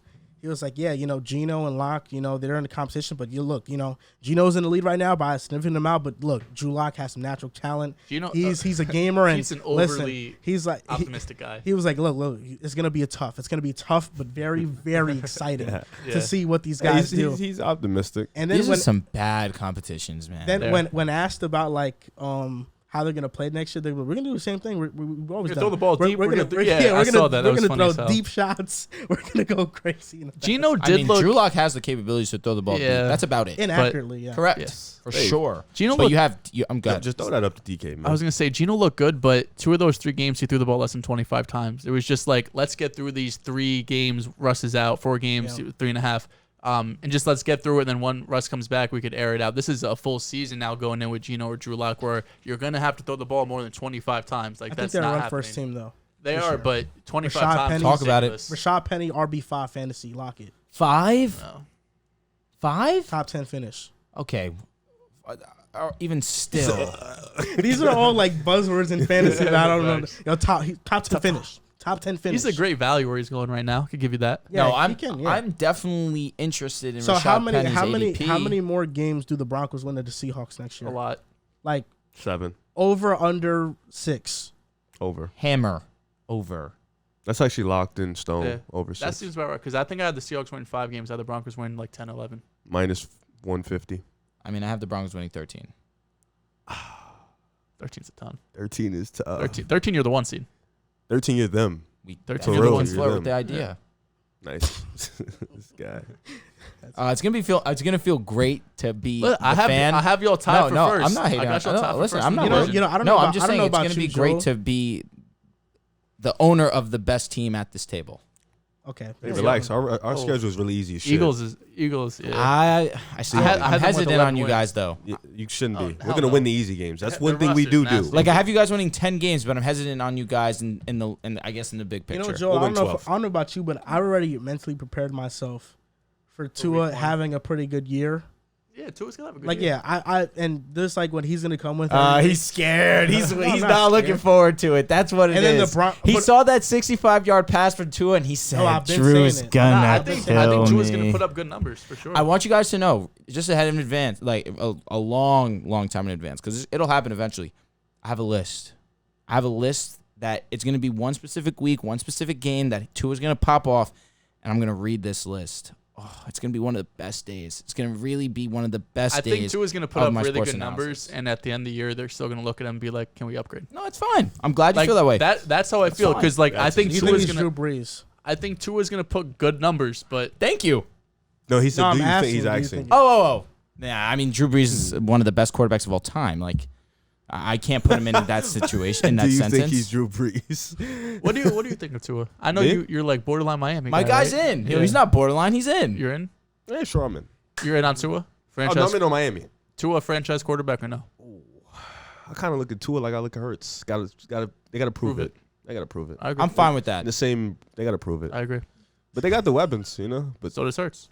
that's what I'm saying. They both got the weapons. They gotta prove it. I just though. saying, I I've am in heard on bad, Miami. I've though. heard I am bad very things much about in on Hurts in camp, that he's underthrowing guys. Yeah, he said up and down days. But Yeah. Camp I is haven't heard the same shitty. Tua. The Our last secondary nice. That's what the problem is. Now, Facts. the last team with a quarterback competition, Baker and Darnold, both have Nothing to talk played about here. fairly equal in camp.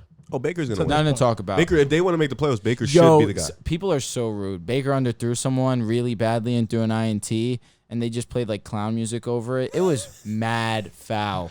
That being said, I don't think that this is even a question. I think that Baker will start. There's a Yeah. video too of Baker and Sam like walking down to the practice field, and all the fans just saying Baker, Baker, Yeah. Baker, and nothing to Sam. Like, damn, That's Sam he was so bad last year. But I 3 actually games he was good. I seen reports though of how they treat each other in the quarterback room, and whenever Sam makes a good pass, Baker's like, hell yeah, let's like go. So they're supportive of each Up other. your teammates. I like Yeah, that. they're supportive of Baker's each gonna other. win the job, though. Baker should win the job, absolutely. Yeah, there's no doubt he about that. doesn't win the job. It's embarrassing. Shout out to Carolina though, because I'm a big DJ Moore guy, so I Me need too. to. Yeah. I need the We're all stats big to go. DJ Moore guys at this Yeah, I'm table. not- I don't know. I'm a about you. real nasty you DJ a Moore guy. DJ Moore guy. No, he's a DJ Moore guy. Yeah, I think he okay. is. DJ Moore, is come a on. dog. He's a I need dog. his Wait, hold up. Didn't we have a DJ Moore Deontay Johnson debate? Yeah, I was gonna say. We did, Yeah, we yeah. did. You wasn't the DJ Moore guy. Nah, picked Deontay's you him. picked Deontay? Deontay's him. I did pick I like Deontay. DJ. No, DJ's more fair. consistent. Wow. So for me. wait. So this is the first time we're ending off a show on a Would You Rather because we Yeah. didn't do the Would You Rather Julio. So Here we go. we're gonna do it now. This is gonna be the last thing we do on the show. So Tough. Let's do it. Would you rather Julio Jones edition? First name up, Mike Williams. Julio Jones. Mike Williams. I just don't like Mike Williams. I don't like the way that we're starting. I'm gonna go Julio. Healthy Julio for sure. Cortland Sutton. Oh, Julio. This is health, right? Julio. I hate Cortland this Sutton. question. Julio actually clears. I'm going Sutton. It's been 2 years, 3 years. Allen Robinson. Allen Robinson. A-Rob. Julio. What the fuck? I get where you're coming from, but it's Allen Robinson. This next season is going to be fantastic. Julio. Brandon Cooks. Brandon Cooks can put up 1,000 yards. I'm gonna say Julio. Brandon Cooks 1,000 yards isn't meaningful to me Why is that? because they're usually on shit teams. I He guess, usually but gets I'm hurt. going to be honest. Yes, but he's the number one option. Julio Jones is and he first. gets the number one coverage. He's and gets first it. ballot If Hall of Fame. Julio's healthy and he's the number one option, he's gonna do a lot more than 1,000 yards. But Julio's not going to be the first option. He's not going to be the second. But he option. said if Julio's healthy. But that doesn't Even mean Julio healthy is not the one. a healthy Julio is Well, a. I mean, wi- because the two guys aren't Brandon Cooks, they're Mike Evans and Chris fucking Godwin. I'm not saying you're wrong, but at the same time, yeah, these days Brandon- like Brandon Cooks is good. He's good. He's had 1,000 years. 1,000 yard every seasons. single year. Uh-huh. 1,000 And- yards. 1,000 years. 1,000 years. So that No, he 1,000 yards does, and every we year. never talk about him ever because it's My not point really. being, I wanted to get to this point. Brandon Cooks is a potential Hall of Famer. I'll That's take how Brandon consistent Cooks. He's I'll been. take the Brandon hell? Cooks. You're such an idiot. He's Why had did you say he's that? had like 6, 7, He's 1,000 not a yard potential- seasons. So is AJ Green a potential Hall of Famer? Yes. Yeah. More Okay, than fair. Brandon Cooks. All right. As long as we're on the same page there. I'll take Brandon Cooks over Julio You'll lose. right now. In 2022, Brandon Cooks. He said healthy. I'm going. I know. I'm going. Okay, go ahead. I'm going Brandon Cooks also. Chase Claypool. Mapletron, man, pulling some Julio. heartstrings. I'm going Julio. I'm going Julio. Finally. Brandon Ayuk. Julio. Julio. Dude, what's going on? Brandon Ayuk is a poor man's Julio. Poor man's. Like, Brandon Ayuk is nice, bro. what's Julio? I don't know what Julio is. If he said healthy, Okay, the games he was healthy last year, he didn't do shit. you said the playoff game. He had one game. Hey, listen. When it mattered mattered. most. When it mattered most, And they lost. Okay. That wasn't on Julio though. I know. Julio's one of the best receivers of all time. I know, but I'm not taking. This isn't who would you rather their career. This is healthy. who would you rather in Because if that was the 2022. case, then you wouldn't have taken all those guys over Russell Westbrook. True. What the fuck? He It's- said Russell Westbrook healthy looks terrible. Julio the last year was Playoffs, on the field his and playoff not, game. I'm not taking one game and throwing out the What do you other mean? 9. So you don't care about the playoff game, but you care about the 9 care, games but he if was he hurt. played 10 games, he was He- good he one, had- and he was averaged like hurt. 40 yards. But when he was healthy, But he was a on dog. the field for 9 games, He was bro. hurt, but he was always some of those games he was leaving games early. I He- know, he but was leaving regardless, legit that's games at early. least 6-7 games where he was fully Dude, healthy. he had 434 yards last season. Okay. like Julio didn't. He And wasn't the year healthy. before, he was What was his fantastic. playoff game? Let's see. I really 88 want to yards. know. 88 yards. Dog time. 88 yards. He ate. He had a good game. Bro, like if he had like 130 or something. I'm taking Julio over Brandon Ayuk. All right. So, I'm taking Brandon Ayuk in 2022. all right. Next name up, Adam Thielen. Go ahead, I dare you. Go ahead, because you just played the health card. Healthy, who you taking? Julio, right? Thielen had what 9, 10 touchdowns Yeah, last that was season. He his had 10 touchdowns. touchdowns. His quarterback is Kirk Cousins. He's gonna do shit Kirk- like that. Kirk is a dog. He puts up Tannehill the was numbers. top 10 going into last season. Was he top 10 as the Definitely season went not. on? Okay, then Definitely he was not. also shitty. He was. Come on, Kirk is gonna I'm going statistically. Kirk gonna do what going he do. Thielen. I'm going Thielen. I hate both of you. Rob. It's like, this shit is embarrassing. I'm so dead. Oh my god. Julio in 2022 is not Atlanta Healthy. Julio, bro. Healthy. But that's not Atlanta Julio. Even if Julio was healthy in Tennessee, he was putting up 800 yards. Fact, 900 yards. If he was healthy, and all these guys were naming do too. Chase Claypool. I didn't- put no one said- that was the Did you? one name I picked Julio. These are the over. last two names. If And you he had guys, 62 yards, by the way, in the playoff game. Oh my God! What are we talking about here, bro? He got 62 yards. He gassed me. He gassed Come me. on, bro. Like, he was like he ate. He had 100 yards one time hurt. this season, and it was September 19th. can we talk? Can you do yardage per game? Wait, hold on. Can we You finish want that, this? I got actually? 2 more names. All right. Okay. If you guys have noticed, the names that I've been naming have been players that are either like around the tier Julio would be currently if he's healthy. It's just some and, great names. And B, they're coming back from like injury and down seasons too. Robert Woods. Julio. Julio. Robert Trees. Robert Woods gonna be the number one option on Tennessee. Bobby probably. Trees. Bobby Trees. Coming off the ACL is a little worrisome. He's 30. And he's Oh, here in we go, Tennessee, but dude. Julio I don't mean, get no. the benefit of the doubt. It's just I'll give it to Julio. I don't And, feel great about it, but thank you. And a last name, Make Jarvis Rev happy. Landry. Julio. Julio. Jarvis doesn't do anything for me. Clutch. Fucking Chase Claypool does. I'd pick this Julio one over is Claypool. actually You struggled kind with of it. That's what tough. pissed me Nah, off. I more. don't think I did. I think that was He the was one over that there was like. I'm only struggling with this one because Jarvis is finally out of Cleveland, and I am a Out of fan of. Cleveland, but he's like the number 3 option probably. I disagree, actually. I think that he You have will be. MT. We don't know about that. We need to see him on the field week 1. we can't I just need pick it and choose announced. when we think like. But I'm not. before I've we're like, never oh, said- MT's no, on the field I now. didn't I say didn't he say that. did that. say I hate MT. He did say He's that. on Twitter loving MT. Who? he- Who you've said been I on- hate you've been on MT? Twitter. You just said I hate MT. No, I No, didn't he say didn't. that. You didn't say that? No. Oh. No, my Must have been somebody thing else. is you can't trust MT. That's what I've been consistent with. If he's on the field, I'm all in, no doubt. But right now his status is still up in the air. He's in practice. That's a great sign. But Jarvis Landry with Jameis Winston, like I am taking Jameis Winston over Baker Mayfield. I think It's that, still a run first team though. but with Kamara being suspended 6 games, we don't know that. And Mark Ingram's the running back. I don't think that Mark Ingram is going to be so all-world that it takes away touches from Jarvis. I think Jarvis is going to have a really good season, It's actually. possible with them slot machines over there. So What you're do you- going with Jarvis. I think I'm going Jarvis. What do you think he puts up next year? Yours. 800. I was gonna say a good year for Jarvis is 900 yards. Seems like I think 900 is a really good year.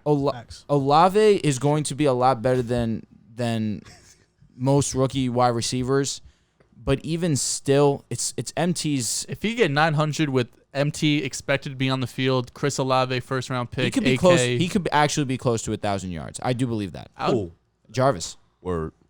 When's the last time he had 1,000? Honestly, I don't know. Let's check. Been a few years. 2019. When does Godwin come back? He's It not could on the be. pup. It could be week 1. Yeah, Apparently, he's starting training camp healthy, so there's 2 potential week seasons 1. ago. He had 1174. 2019. Correct. 840 2020, 570 this past season. Missed some So, like, games. He had Julio. 570. So Missing like Julio, games. he's had 2 down years. Correct. Julio's Julio only was really hurt. one. And he's No, in 29. Atlanta. And His he last was. year in I Atlanta. know, but he was still great when he was on the field. He was just hurt. He was just hurt. He's always hurt. That's the He's problem. still 29 years old. Julio is 33.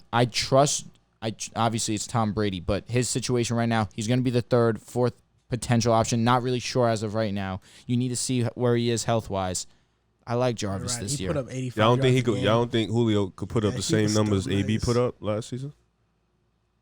Nah, Nah, yo, because Julio. when AB was on the field, like He he was was amazing. borderline number 1 was option. amazing. He was Julio getting that many might targets. still be him. No, he might still be him. I mean, Julio Jones. Tom Brady, If he's healthy, like with Tom I Brady, understand he the might health is still holding be There's you a lot back. of mouths to feed there. Like man. who would I Lot of think mouse Jarvis is going to have the better season. I guess just if stuff it's it the with it's him. the who you rather.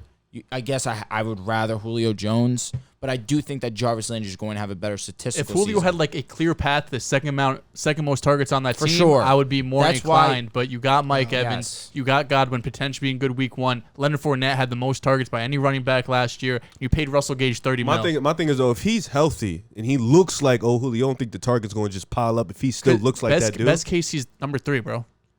Like it's AB. AB. Well, he looked like Antonio Brown, and even still, it was a split. I'm saying Julio But could it was put a those numbers split, up. but it was still obvious that Mike and Godwin were one Mike and two. yeah, that's fair. Mike and Godwin gonna get they 1K. But I'm saying Julio can get about 600-700 yards. But all and these a couple guys, all touchdowns. these guys we named could easily get 6, 7, 809 yards. Yeah, but this past season, AB had 545 yards in 7 games. AB was awesome. Yeah, he was on 'Cause pace for AB over a is rack. one of the Yeah. best receivers this That game's could be ever Julio. seen. So was too. Julio. But AB is better than Julio Jones. Yeah, but Julio up there. Respect him. Yeah. He Julio's is. up there. He is. Oh, for sure. Yeah. Yeah, This without gonna doubt. do it for episode 199 of the Pick a Side Podcast.